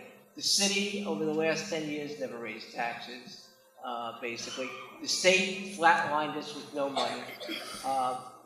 The state mandated some implements such as ESL, some special ed programs, things that we had no choice but to do. The park test would be a great example of that. How many Chromebooks did we have to buy to take a park test? That I see many politicians saying they don't even want to have the park test anymore. But it costs a lot of money, and it's not something that we got to decide whether we wanted to do it or not. And then finally, did we make mistakes? Mistakes were made, where we hired maybe people that we didn't have money to hire. And so sort of you take those 4 things together, and, because since the time there was no contract going on the first time, I think over 66, almost 7 new hirees were made. And if no money's coming in, you got to answer yourself, well, how are you going to pay those people? So, but I do say, since we got on, we haven't hired anybody. We replaced some people. We did think, if we made one major mistake, and it wasn't a mistake, and I still say it wasn't, was us settling the 2-year contract we were able to do. But other than that, there was no expenditure that I know of. Can I ask the lawyer on the board, does any of this apply to what they call the Open Public Records Statute? What? Oh. Sure, Mr. Clark. I'll get it, Tom. Yeah. As to what? What question? As to us, like suing to get this information about spending, overspending? Well, a public document can be opened at any time. That's the Open Public Records Act. So you can make a request of the board secretary for any documents that are public. At that time, it's run up the food chain in terms of a lawyer looking at it to see if there's if it's subject to Oprah. And if it is, you're entitled to any public document. Any member of the public is. Okay, and my last is just a brief comment that as a guidance counselor, I was talking to seniors today about financial aid. And of course, the one thing I told them is whatever you do, try to avoid taking out loans, because loans are going to come back and bite you when you graduate. And as I'm talking about this, it comes to my mind that all these young teachers have all these loans, and in September, they have no job to pay back their loans. And I'd ask that you consider that factor, that their marriage plans, raising children plans, and everything in their life is going to be upset, because now we got to wait till June 22nd to know if these great teachers are going to come back. Thank you. Next up is Nalavi Ortiz, 108 Lexington Avenue.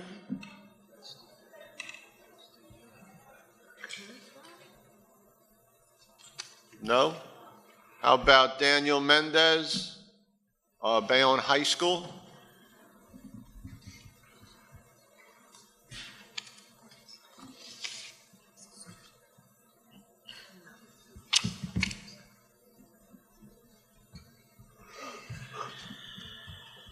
And following will be Anthony D'Amico, 73 West 6th Street. Good morning, ladies and gentlemen. My name is Daniel Mendez Jr. from 880 Kennedy Boulevard. You know, I had all this stuff that I wanted to say, but it just, while I'm up here, just flew out the window. But there's two things I just want to say. To Ms. Desmond and Mr. Munoz, I just want to thank you guys for not voting to lay off any teachers in the last meeting. You know, I've lived in Bayonne for the past 23 years, and I am a product of the Bayonne school system, and I've just had an amazing group of teachers growing up, and that's why I'm here.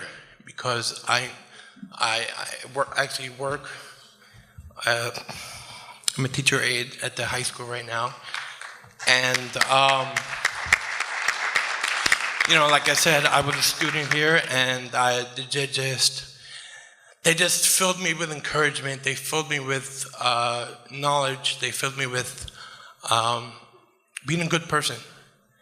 And I just have to say that while I may not have a lot of experience being a teacher, I have a whole lot of experience being a student.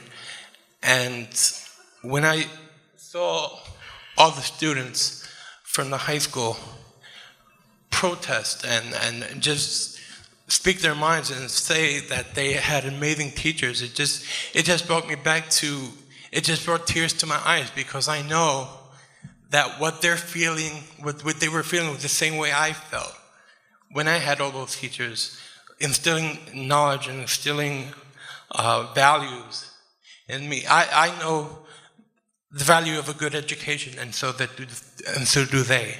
And it just filled me with encouragement that students today are doing what they do. Thank you.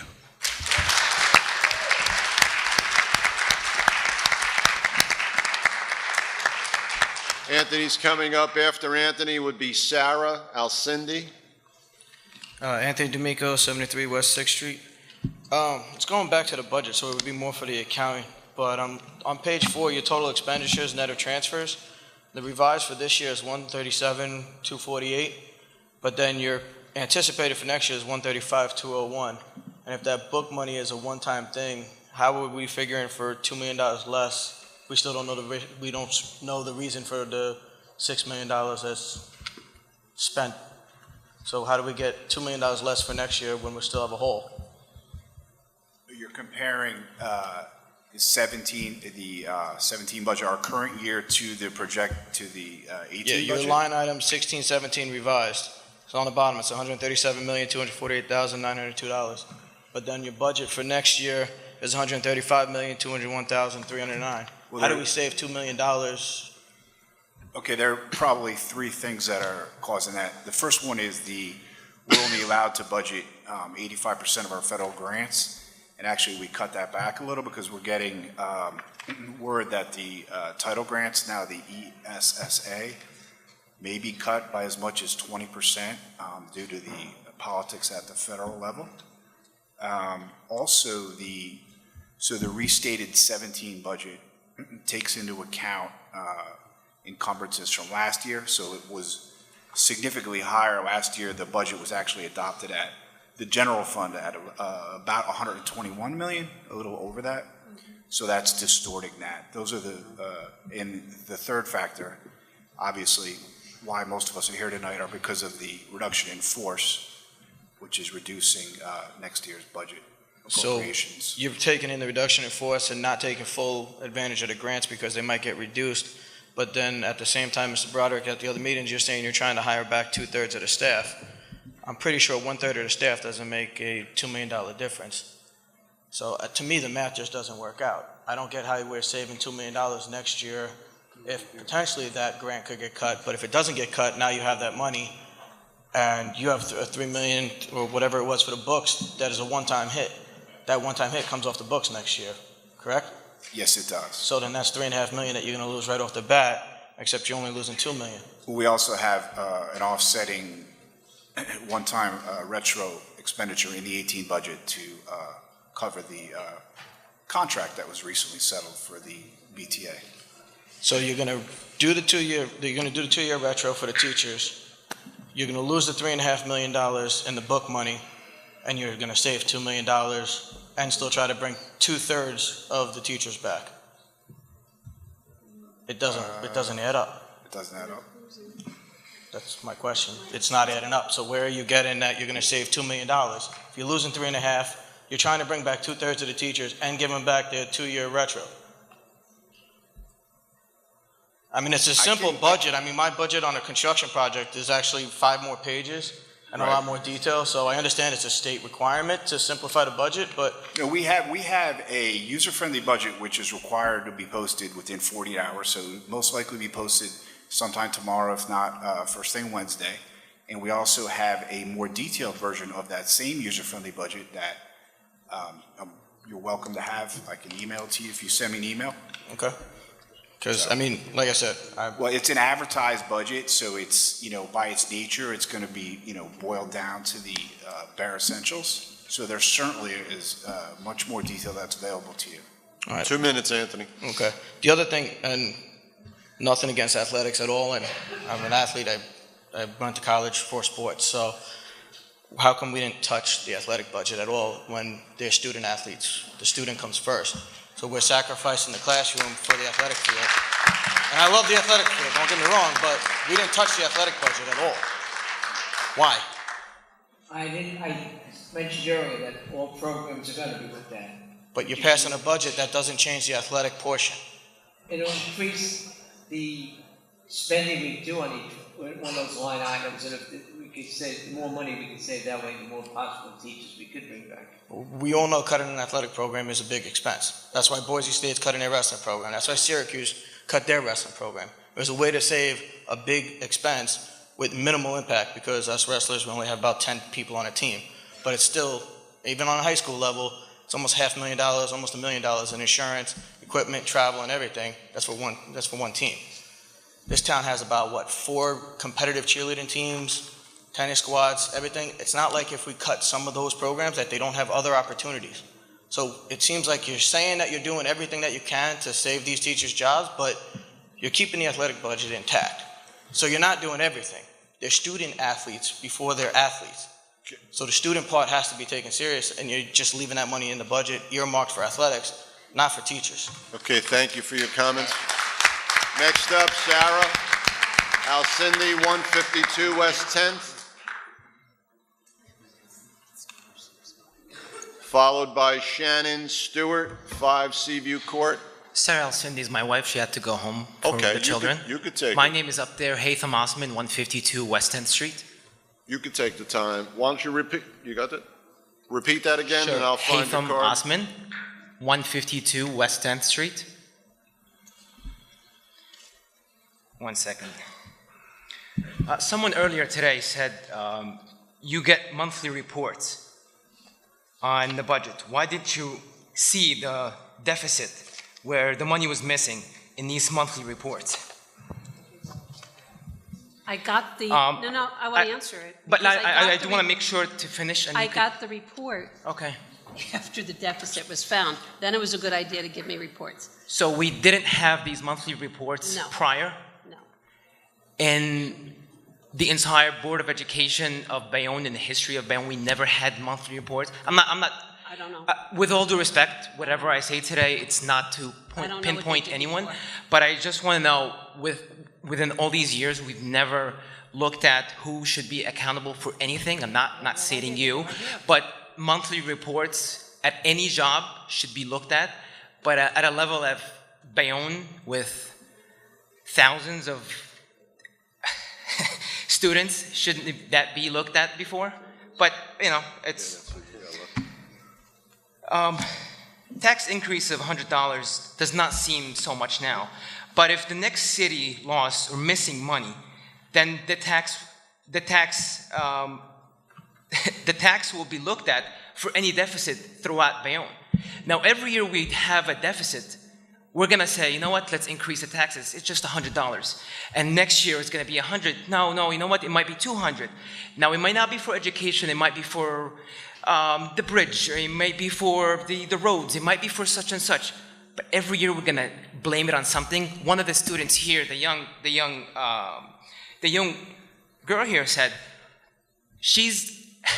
what kind of accountability are we gonna set for our children? What kind of examples? The teachers that you're laying off, they're showing them great responsibility and great teaching ethics. What we're doing here at this level, we're not really showing them any accountability or any trust that they can trust for you. Whether this happens now, or this happened 5 years ago, or happened 6 months before you even take your office. Can someone step up and say, you know what, I did it?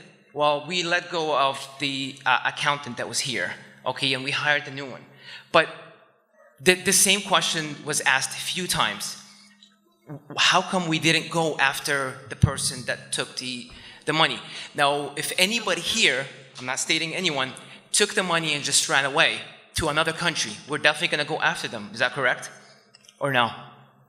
Now, if anybody here in the audience took money from the city or bought anything from any store, guess what? The cops are coming after you immediately. Is that true or no? Now, how come nobody can put that person accountable? Okay, Hatem, thank you for your 3 minutes is up. But you didn't tell me about 2 minutes, sir. I apologize, but you didn't tell me it's 2 minutes. So your time is done. Next up was Shannon Stewart, 5 Seaview Court. Had to leave. Mr. John Seebeck, 10 East 43rd. I think he left. John left. I know Karen is here. Sorry for the mix-up with your card. 42 West 43rd Street. Thank you. My name is Karen Burr. Again, I'm the Vice President of the PTO of Midtown Community School. I'd like to talk about our Midtown teachers affected by the recent layoffs. Antoinette Adelung, Pre-K. Anthony Altabelli, 7th grade Special Ed. Rosemary Barisi, 4th grade Special. Anna Bellata, Kindergarten. Irene Dwyer, Tech and Computer. Nicole Ficini, Kindergarten, Special Ed. Allison Harmer, 1st grade. Catherine Hester, 1st grade and girls basketball coach. Gina Ivory, Title I. Mary Kessler, Kindergarten. Mina Morales, 4th grade math and cheerleading coach. Joseph Norton, Phys Ed. Mallory O'Brien, Kindergarten. Christopher Paleo, 7th grade Special Ed. Nicole Puja, 5th grade Special Ed. Brittany Sanchez, Pre-K. Laura Smith, 1st grade. Melissa Stives, Music and Choir Director. Robert Tonneson, 8th grade Social Studies. Michelle Euler, Music Vocal Coach. Ken Warnick, 7th grade Special Ed and Boys Basketball Coach. Jenna Wilkowski, 5th grade Language Arts. Dr. Jennifer Mayo, Psychologist. Heather D. Simone, Social Worker. Desiree Weir, part of the Child Study Team. Amy Richards, Speech Therapist. Jessica Petty, Nurse. There were 27 people laid off from Midtown Community School. Only 4 have been rehired as of tonight. There are roughly 1,200 students, about 500 more than any other elementary school in the district. Clearly, a school of this size cannot continue with 23 less teachers. Amongst those named are 4 kindergarten teachers, 3 first grade teachers, 6 special ed teachers, the cheerleading coach, the girls basketball coach, the boys basketball coach, child study team, 1 of only 2 nurses at Midtown, our only speech therapist, 2 of only 3 music teachers in the school. No matter what happens with the state funding, a majority of these spots will have to be filled. You can't operate 5 kindergarten classes with 2 teachers, or have a music program with 1 teacher and no vocal coaching. Why not rehire these talented and dedicated teachers that are already a part of Midtown's magical community? Dream it, believe it, achieve it. That's what our students say every morning at Midtown. If we sit on our hands and wait, we will lose these passionate teachers to other lucky schools. Please, we need to rehire them quickly. If they go elsewhere, who are we going to find to replace them? If I was a teacher, I would be very uncomfortable taking a job in a district which is severely underfunded and which shows a lack of empathy to its teachers by laying off every single non-tenured teacher only to rehire many of them just a week or two later. The upheaval in the lives of the teachers and the students seems greatly unnecessary. Karen, I'm sorry we're over time, but thank you for your Thank comments. Next up is Siobhan Williams, Bayonne High School. No? How about Paige Bishop, Bayonne High School? Okay. Emily Cubletti, 35 West 22nd? Nope. Olivia Books, 137 West 49th? Joseph Vassallo, Bayonne High School? Okay, Joseph. Go. You don't have the explanation. No. Yeah, no, listen. Hello. Good evening to everyone at the board and all the people in the audience.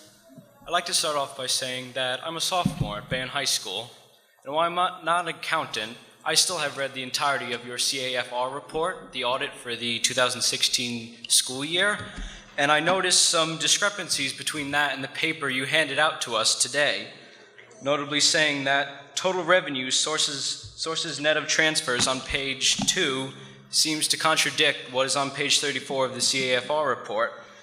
This right here states that we had an overall budget of $132,715,237, but the CAFR lists it as $159,142,405. That's about $20 million off. Could you account for that difference? Yes, there are many differences between the comprehensive annual financial report and the budget document. One of probably the biggest one that's distorting that is that every school district in the state of New Jersey, no matter how wealthy the area, gets the teacher's pension and Social Security paid for it. So it's called an on-behalf payment. So that grosses up the revenue significantly. We have to account for it. We have to account for it as revenue because it's paid on behalf of us by the state. So that's probably the biggest thing distorting that. Also, as you can see at the bottom of the CAFR, there's an encumbrance number of about $5.6 million, right around there. So that gets added to the budget document too. So it makes it hard to compare the two documents when you're looking at the budget document in the CAFR. But I'm glad that you read it. Thank you. It also seems that on this document here that you handed to us, that the 2016 to 17 revised school year, the total revenues is identical to the total expenditures, so that would mean we broke directly even rather than losing money. Would that be accurate? It's a budget document, so it does not show actual results, but very good that we do have to submit a balanced budget. Revenues have to equal appropriations, but it's the budget numbers, so the budget document doesn't show the actual. All right. One last question. In the 2015 school year, underneath business type activities, $560,964 was added to that fund and then subtracted the exact amount the next year. Why was that? The food service fund is, it's a enterprise fund, so it's operating as more like a business would operate, so it's self-funding. Well, for a long time, the district had to add money from the general fund to cover a deficit in the food service fund. In 15, there was an amount, what did you, in 14? You brought it in-house in 14. 15? So the transfer was made in 15, and then it was reversed because the food service fund was self-sufficient in 2015. Thank you for your time. Thank you. Okay. Linda Cooper, Bayonne High School.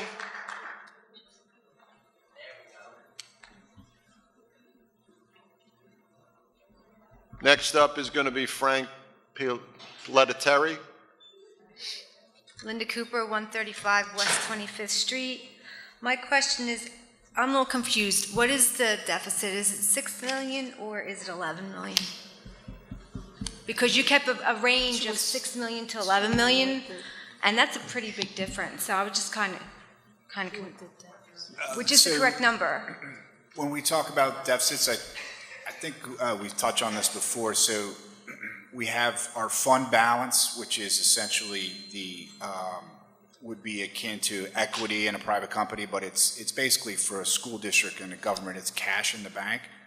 So there's that, people I think refer to that deficit. And then, what I view probably more important to the district is a structural deficit where our revenues do not equal our expenditures, where we're taking in less money than we're spending. So what is the number? I'm looking Which at number? You want to know what the correct number is. the correct structural deficit, or? Well, you're saying 6 million is missing, so is that, is it unaccountable for? No. Was spent, but you don't know where it was spent. No, Well, we do know where. I know where I think We have it was an idea. spent. Things are spent, for instance, we have to take into consideration that we finished a contract, so we have to make up money that way. So All right, so at this point, you said, you yeah. know it was spent, so so it's 6 million was spent, but we laid off over 300 teachers, almost, or about 287 teachers, and so many engineers and secretaries and bus drivers to make up that difference? No, those people were let go so we could look at. Is it when you we're going to bring back? So you laid them off a week ago and then you rehired them. But how come most of the people that you laid off were the teachers that take care of the education of our students, and you could not lay off some administrative staff, where I'm sure that difference could be made up much easier than teachers? We already have laid off the administrative staff. That was done a couple of months ago. Okay. How many people were laid off in the administrative staff then? 9. 9 out of 2. And then you laid off how many teachers? Well, it's only 9 tenured 9 out of 14. So when you laid off, say, 315 teachers, engineers, and everything, and if they only made $30,000 a year, that would make up a difference of $9 million, wouldn't it? To help with the deficit? So that's just saying if they made $30,000 a year. I'm sure on an average the teachers make a lot more than that. So why did you lay off so many teachers if you would come up with a positive, I guess, budget? It seemed like an awful lot of people to lay off at once instead of really... We're at 2 minutes. Okay, seems like an awful lot of people to lay off at once instead of really going through the numbers and to lay off the people that was absolutely necessary instead of causing this uproar and hurting our students with education and putting these people's lives at risk of wondering how they're going to make a living. Did anybody really take the time with the numbers to really figure out who had to be laid off and who didn't, then lay them off, have their lives in uproar, and then a week later, oh, you're hired back, and maybe a week later somebody else is hired back? I think a little more care could have been taken to these people's lives. I don't think you would appreciate it if you were in this position and this was happening to your life and your family. I think really much better care should have been taken off who really had to be let go than play this little game. Great. Linda, thank you for your comments. Next up, Frank Lettieri. Thank you, Frank. After Frank will be Carmela Scott. Hi, Frank Pelletieri, 57 West 5th Street. I just have some basic, clarification questions. Does this budget include, is there enough in this budget to bring back all the teachers that were laid off? No. Okay, so this budget that's listed here is for what's on the board today? No. No. It's in between that. We won't be able to bring back all the teachers that were ripped. but we will be able to bring back more than we brought back tonight. So help me understand the difference. Is there another potential 80 teachers that could be brought back? Because you're down to a single dollar amount for this budget, and it has to have some figures in here for teacher salaries, right? Correct.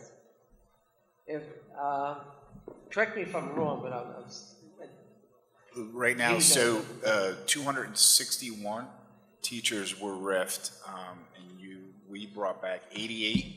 And you're right, the budget has actual numbers for salaries down to the individual teacher and projected benefits. Right. Right now, the only revenue question really that's up in the air are the federal grants, and they are significant to the district. So we'll be able to pinpoint that down, but President Bodrick is right. The goal is to bring back to about 200.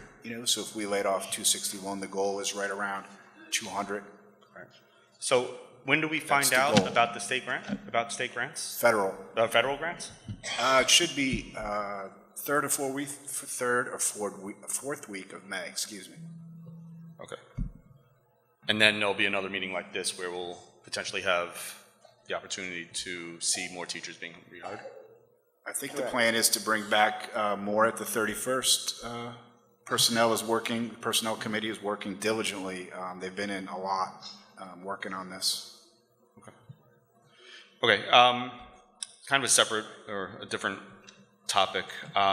There's been a lot of conversation and blame around the previous accountant, and it sounds to me like it was just a lack of oversight of that accountant. Has anything changed? I trust you 100%, but I don't know you from Adam. I'm not sure if this board knows you. What prevents this from happening with you? Those are good questions, and you don't know me. I have been around Bayonne for most of the last 15 years. I worked for Donahue Gironda, the accounting firm here. Yep. I apologize. I don't necessarily need to. I'm looking for how do we? You may leave the end of the school year. Well, we're going to have we have two safeguards. One is there's an audit already going on that will look at this. And as I said earlier in the night, that a monitor is coming in. That monitor is just someone who looks at your finances all the time. So that's a full-time monitor for now until eternity, or? Well, it'd be now until they would be giving us that non-interest loan. He would be here at least for the longevity of that. So we're talking several years at least. Okay. May I add to that? Sure. What Matt has also done is taken the old budget and expanded each line item so it makes sense to those of us who are reviewing them, because you can easily, and this goes back to a question you had, collapse so much into a line item. Now we see much more detail, and those monthly reports are extremely important because we now participated in creating this budget. We also get to monitor it, but you can't do it just by letting somebody tell you something. You got to look at it. So there's also a lot of other things, curbing spending, committees to review what's being spent, and that's separate from even finance. So there's a lot going on. I can only say there's a lot of people being very diligent about this right now, and I don't think that's changing anytime soon. Okay. And just one last question. You mentioned about having user-friendly detailed reports. If we wanted to request one, we just give an email address. Wouldn't it make sense to just put it on your website? Yes, the user-friendly budget is every year is posted on the website. This year's is on the website right now. Is it the detailed one on there? The user-friendly budget. There is a more detailed version of the budget. That's what I'm talking about. Okay. That's on the website? Yeah, just send me an email. Well, it's... that's fine. I mean, I think that sending an email to you requesting that is a one-time effort, right? And 9 months from now, things could potentially change. So that means I would need to send you regular emails requesting. That document won't change throughout the year. That's it doesn't update to show actual results. The board secretary's reports that are issued on a timely basis each month, once a month. Frank, thank you for your question. Thank you. Next up is Carmela Scott. Carmela's still here. Mr. Tom Favia.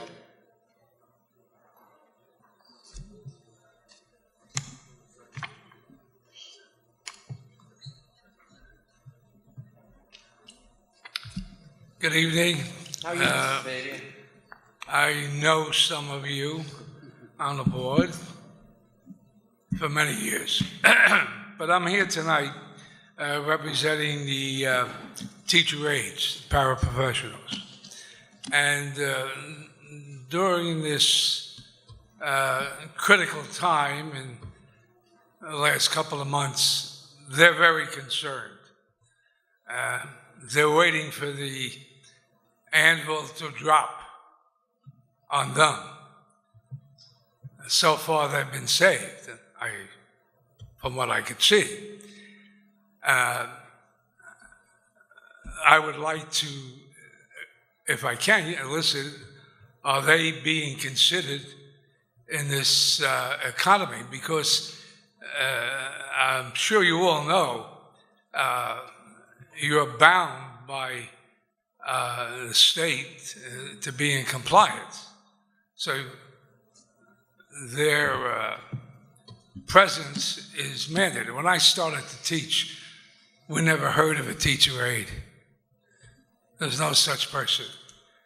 And they've developed to be a very integral part of the educational system. Because when you're dealing with, if you know anything about autistic kids, they're difficult.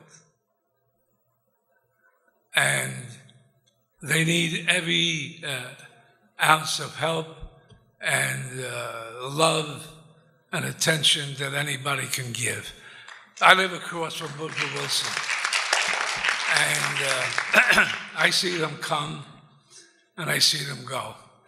And they come out at the end of the day with happy faces, smiling like they had a good day. And a good day for them is a lot different from a good day from a regular student. And it's these aides that are a critical part of that. So I will assume you've taken that into consideration. And if you can let them know in some fashion that they're not being considered in this reduction in force. Thank you.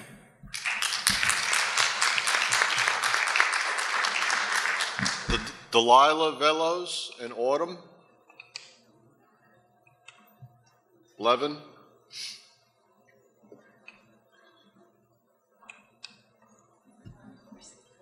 And it's John Bailey School, I believe? Okay.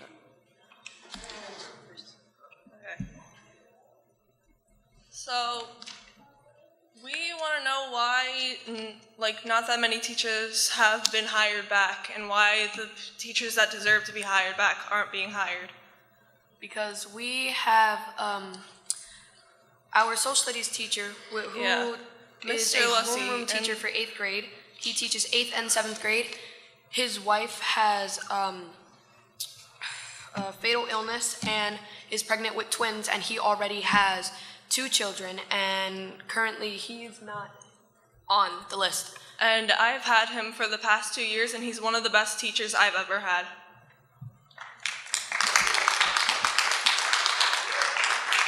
And it's not only just him.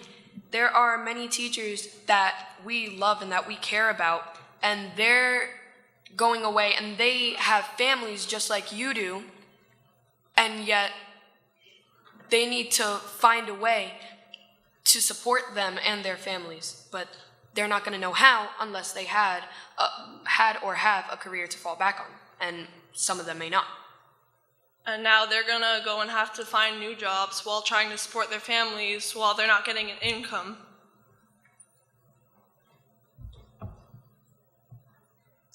want me to address that, Mr. Brother? Sure. Number one, they're very, very lucky to have two very concerned students such as yourselves to come up here and speak in front of a group. I commend you on that. Let me assure you, I'm a member of the Personnel Committee, and it has taken hours, and it's not just the members of the committee, it's a combined effort of the committee members, administration, most importantly, the directors. And the directors, like you said, social studies department, we ask input. Who can we have to cut back a little bit. Who can we do it? We don't make this decision like that. It's a whole combination. And you know what? We can't, as much as we would like to, consider the personal background, because every single one, even you have a story, and you have your personal story. You can't consider that. You have to take that away. You just have to look at Okay, what, I that's the understand practical that, aspect. but still, he's an amazing teacher. He's one of the best I've ever had in my life. And as you say, we do have a story, but our teachers and our education are part of that story. So Absolutely. if you give us a math worksheet and don't give us any directions and we haven't learned the lesson, how do you expect us to do that? If you give us a school that has no math teachers, how do you expect us to learn math correctly from them? This is just the beginning. We laid off a couple, we're bringing them back, and there's going to be a second round of bringing back And of when will teachers, that happen? a second round. We just have to do it and think about it, and as I said, Okay. they're You very said you fortunate. cut Every back a teacher, few? let me say this, most of the teachers that we have in Bayonne, 98% are excellent. They're wonderful. It hurts. We don't have the money, and as we get the funding, we'll try to bring them back. So I want you to know, the only thing I can say to you, this is not done without thought. It's not done without feeling. It's done because we have to. But hopefully things will change, and we can bring this excellent social studies teacher back. That's our hope. Well, thank you, but we also have our music teacher, Mr. Brown, and this will most likely be our last concert, and we are preparing. We have 2 more concerts left in our school, and there's going to be one in here too. And this will most likely be our last one because choir and band are going to be cut from our school. We've already had our assistant principal, she was cut. Now we have another And one here. You say you cut a few teachers, but all of the 8th grade teachers were cut, and all but one of the 7th which were cut. And that is our science teacher, Miss Martin. She's the only one out of the 7th and 8th grade teachers that are staying. Our social studies teacher, Mr. Lessie, he's almost, he was so close to being a 10-year teacher. But with what he's going through right now, imagine having 2 children, 2 on the way, and a wife with illness, and she can't work, and he's a teacher. That's how he supports his family, his 4 daughters, his 4 daughters, and his wife, and himself. And he probably helps out with his mother too, and he's going to lose his job. How do you expect him to help raise his children? And also... Girls, I'm sorry, but thank you. It's the 3 minutes is up, but thank you for your questions. Robin Robinson, Bayonne High School. No? Dominique Eaglite, Bayonne High School. Singrid Cruz, Bayonne High School. Jaden Nicasio. Oh, I'm sorry. Singrid? Next up would be Jaden Nicasio, Bailey Schools. Good evening. I don't want to take up the time with the people here because it's been a few hours and I know everyone's tired and wants to go home, but May is the month of mental health awareness. I have been recently diagnosed with anxiety with depression, and I've been suffering with it for the past 4 years. And the only reason why I have been able to overcome it without even knowing that I have this illness is because of music. My choral directors, my band directors, the band directors, and every single person that is involved with music has helped me to, I'm shaking in front of you right now because I'm scared to speak, but the fact that Midtown community and many other schools are losing their opportunity to experience the beauty of music, it bothers me a lot because I've learned so much just from singing one song or learning one song, and it really bothers me because our teachers are so much more important than some may think they are. I mean, I'm sorry, it's just, I'm... Take a breath. Take your time. One of the teachers that I've only had this year who understood what I was going through is now leaving and isn't coming back, and it scares me because I don't want other kids to be subjected to a teacher who wouldn't understand how anxiety works or how depression works, because dealing with those illnesses is not a one-man job. You need teachers that teach you how to pull through and not listen to your self-contempt or your self-deceit or your lack of self-esteem. You need teachers to push you to be the people you deserve to be. And I just want you to keep that in mind when you start picking more teachers to bring back in the next few weeks. Thank you.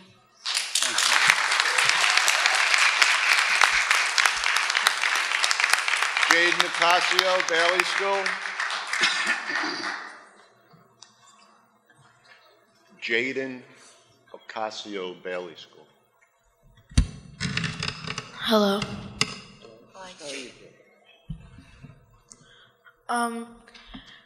In my school, over about 100 teachers are leaving, and that's really, really sad.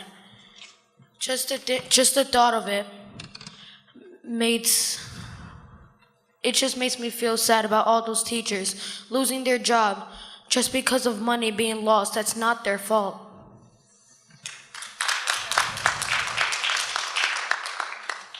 And I have a little brother, Jace.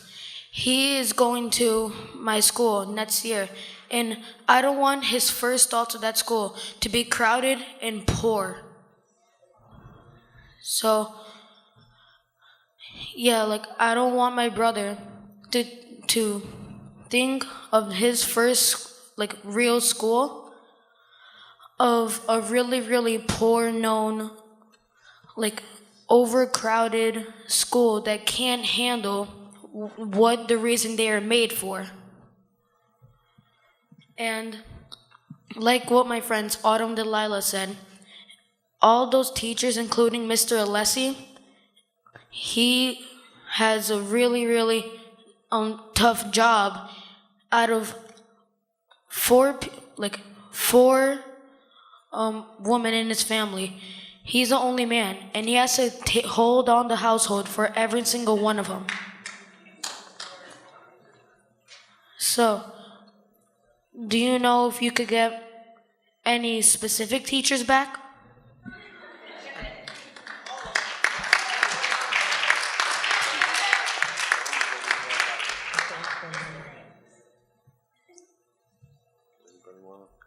We're going to bring back as many as we possibly can, I promise you that. If you want a specific name tonight, we really can't do that, though. I wish we could. Okay. That, but we will work, and it's good.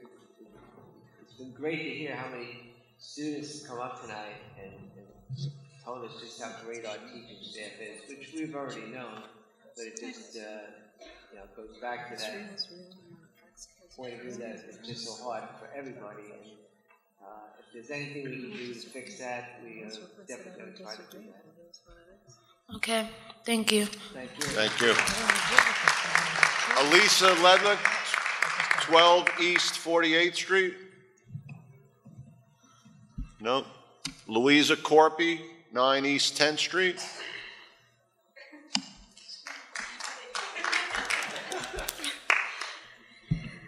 I'd like to start with saying Wow, how articulate, intelligent, and impressive are these students here tonight?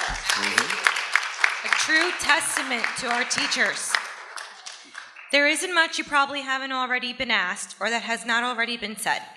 I won't ask a question because it seems we do not always receive a straight answer. Personally, I do not care for the blame game, so I will simply say this. Adita Bondaruk, Brooke Davis, Nicolette Mariano, Anthony Macau, Maria Jankow, James Alessi, John Haladik, Melissa Tamase, Sidra Bajwa, Vincent Gorski, Joseph Fee, Vinroy Brown, Michelle Cotter, Gina Persiano, Megan Sorrenti, Michael Kabarli, Raymond Greaves, Ashley Slothauer, Damian Zislinski, Dennis Durans, and Sonia Barton. This is the list of teachers and faculty from John M. Bailey Community School affected by the layoffs. This is the list of names of teachers and faculty who have worked very hard to create relationships between students and parents. This is the list of names of teachers and faculty who may or may not be rehired. This is the list of names of teachers and faculty amongst the other 294 who deserve answers, who deserve stability, who deserve better, just like our kids do. Thank you. Next up is Jeanette Anesco, Woodrow Wilson. No, Joe Wisniewski, 100 East 23rd Street. Is Joe still here? No. Catherine Kopecki, Bayonne High School. Thank you, Catherine.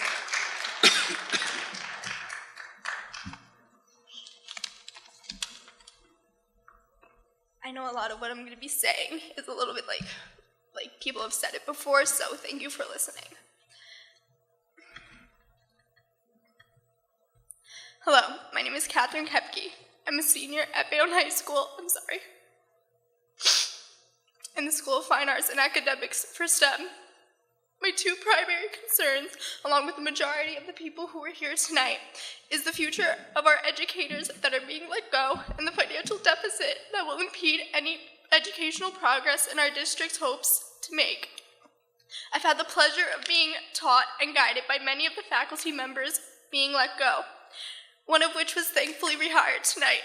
And I just want to say, I'm not going to name any names, but you know who you are, and I'm so thankful to have had you as a teacher, and you mean the world to me. And if you weren't rehired, it'd just be a loss for them. I love you a lot. Though this is not directly affecting me, since I am graduating, these teachers have been there for me when I needed them the most, and it's only right that I reciprocate that. Here are my questions. Regarding the teachers who will not be rehired, to what extent will, if any, the people on the stage go to give recommendations to those who need to find new work? Because let's face it, as Mr. Broderick said, not all of them are getting rehired. And it's even possible that some of them might not even be able to find work by the fall. And I mean, this is the only right thing to do since they're not the ones who are responsible for losing their job. And secondly, this is hearsay, but correct me if I'm wrong. Dr. McGeehan, at the senior meeting, you told certain numbers of students afterwards who stayed for questions that you were one of the people in charge for checking over the accountant's work. I'm not naming any names because I know that there are a lot of bosses up higher than the accountant, then we have a lot of people. But what went wrong? Because there's checks and balances in any organization that needs to work. Who were the people who were supposed to be checking that? Did they not see this coming? Is there any way that could have been prevented? Is there anyone else involved? And how are we going to make sure that this doesn't happen again?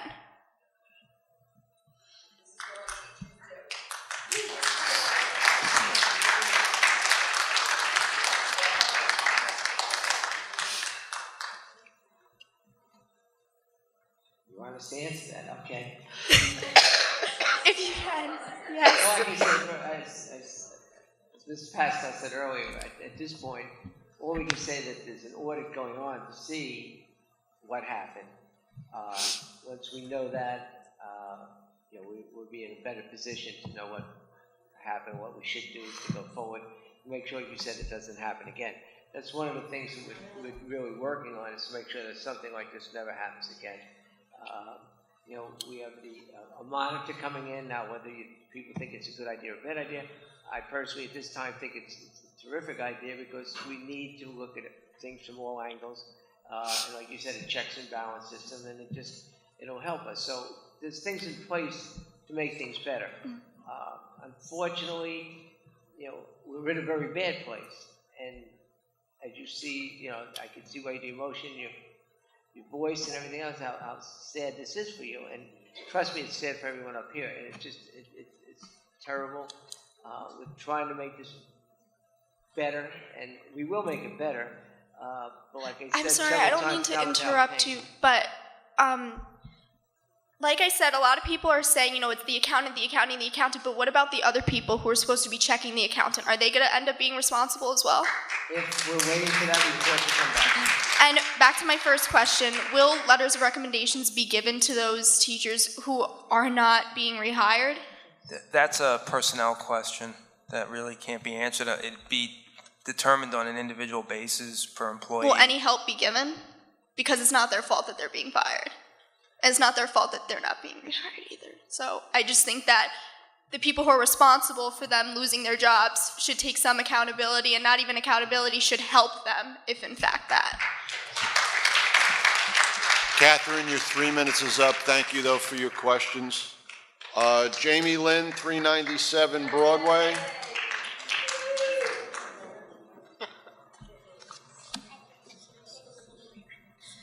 Good evening. I just have one question. Mr. Smith, can you name 3 teachers that were fired, or 3 teachers that were on that list? Yeah, can you personally name 3 teachers that were fired, not demoted, fired, or 3 teachers on that list where they were rehired? Okay, no, that's fine. Well, I'm going to give you some names. I know you can't name them because they're, okay, go ahead. Okay. Not names that were repeated 20 times up here, though. Okay, well, I'm going to give you some names from Nicholas Oresco School. We have Jamie Deducis, who is their kindergarten teacher, who was let go, and thankfully she was rehired. Caitlin Balance, who was forced to leave just about a week ago. Tina Osmansky, who was their pre-kindergarten teacher, whose name is not on that list.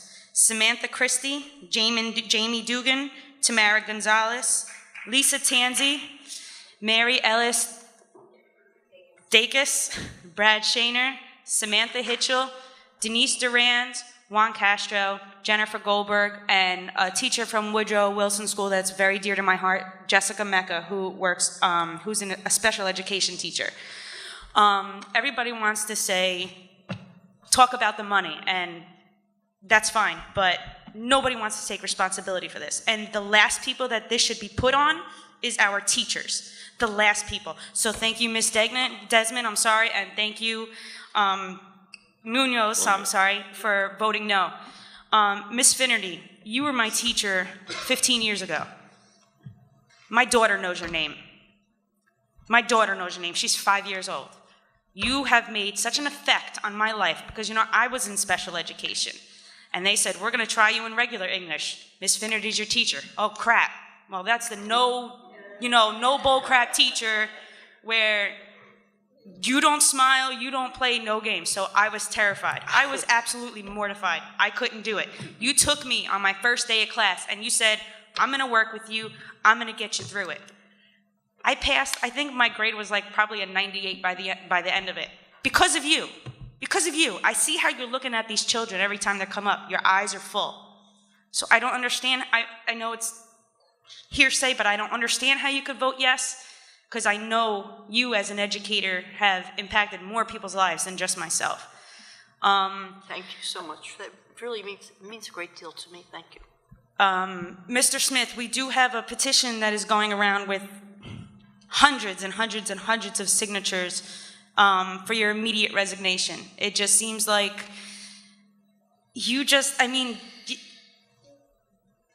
I don't want to say too much. I really don't. I have to stay on point, but I just think that your resignation will be the best thing for this town, for this Board of Ed. Jamie, I'll help you because your 3 minutes is up, so we'll finish. Thank you. Thank you, though, that for probably your is the best questions. thing that happened. Okay, thank you. Mr. Peter Franco. Is Peter still here? No. Christy Bunting, 537 Avenue A. And then my final card is Jody Markey.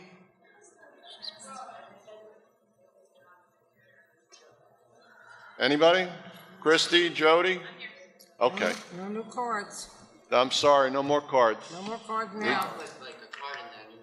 I'm sorry, what was your name? Jason Cooper. I'll find it. I thought I called you, Jason. Good evening again. I have a question about the book deal, and my question is, can we have a little bit of clarity as to what it is? The more disclosure as to how we're making money and what the process is of how much we're being charged and what the... It's an operating loan, technically a sale leaseback of an asset that they, in name, they're securing the loan with. So it's technically the bank, in the bank's view, a secured asset. But like I said, they can't take back the textbook. So it's an operating loan. We pay an interest rate. We're negotiating that rate right now. We pay it back over 5 years. Okay. I think it's a Band-Aid, and I think it's terrible that we don't have that information, yet it's been approved in the budget. My question is, what are the terms of it outside of budgetary? Are we limited? Can you explain what are the terms of the agreement as far as the textbooks that have been sold back and what we can lease from them? There's a whole study that was done. So it's basically every textbook that we have. And I'm conservative in nature too, and my first instinct was against it, but it is completely necessary to honor the obligations that we've entered into as a board. And to answer your previous question, we really couldn't enter into the loan ahead of the budget being approved, which was done on Friday. So it's following the regular course. It's been done throughout the state for districts that are, have faced financial issues. I believe it was done once here about 10 years ago. Curriculum-wise, what are our restrictions as far as the textbooks? That's what I'm asking. Outside of the financial agreement, what agreement has been made as far as the curriculum and instruction moving forward? Are we bound by a certain number of books we can lease back? Are we stuck with a particular program for a certain number of years? As we know, education is continuously changing. If a new program comes out that is, scientifically proven to be better and the district wants to explore that option, are we bound for a certain number of years through this agreement to stick with a textbook or a series of textbooks? And has the board looked into this moving forward? It won't affect any of the curriculum for the district. It's just a way for the bank to have the loan securitized. So there's nothing in the agreement that says the board can or cannot pick and choose the books that they buy back or certain programs? And how does the board know what's available through this deal to lease back? That's my question. The books never leave the district, so I'm sorry to be clear. The books never leave the district. So it's the ones that we currently have. So what if we want to change the curriculum? Doesn't affect any future textbook adoptions. If it's a budgetary item for new textbooks, it's not going to affect going out for a new science edition. Okay. So because we signed with this, it's not like we're stuck for the next couple of years. Okay. Great. Thank you very much. Okay, I apologize. Jason Cooper is coming up, Bayonne High School.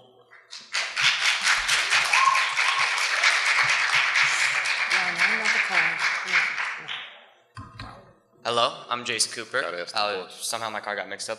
All right. That's okay. So I have a statement from a fellow peer about the music program. He states, also, although I am not a musician, this is my bad.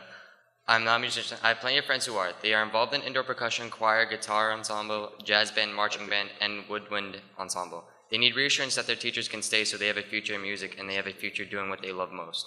Not one arts teacher is on that list, and that is a crime in itself. Music means the world to countless students in Bayonne, and there is no scenario where they should not have access to the future they dream of. Because these teachers make it very possible to have a career in music, will these teachers have a surviving chance to make it back and continue to change these kids' lives? I want an answer.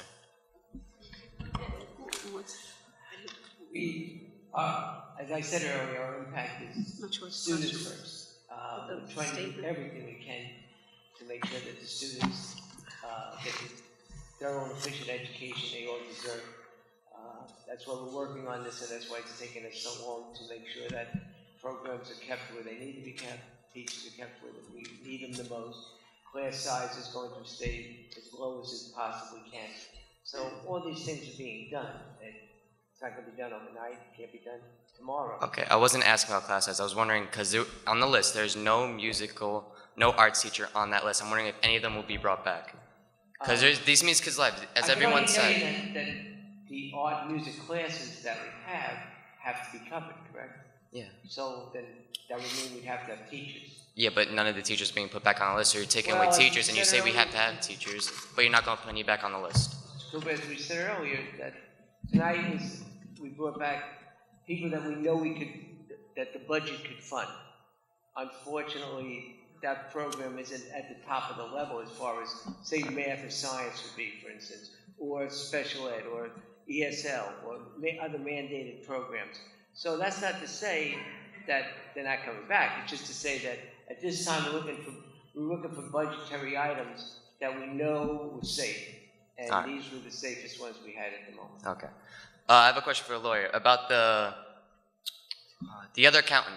I know you'd say you can't do anything legal about it until the audit, but after the audit, are you going to pursue it, or are you just going to let it stand by?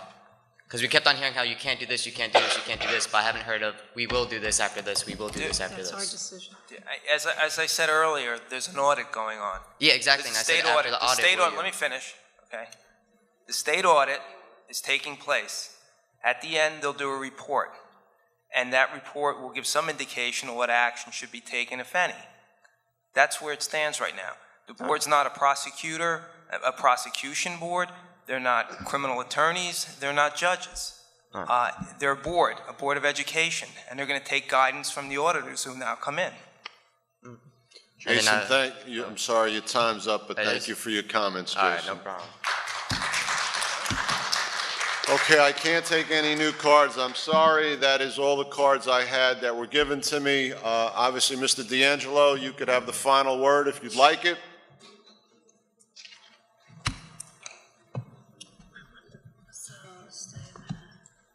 Couple of fast points. Is the central office going to notify these teachers that were rehired tonight by tomorrow? Would it be listed on the website?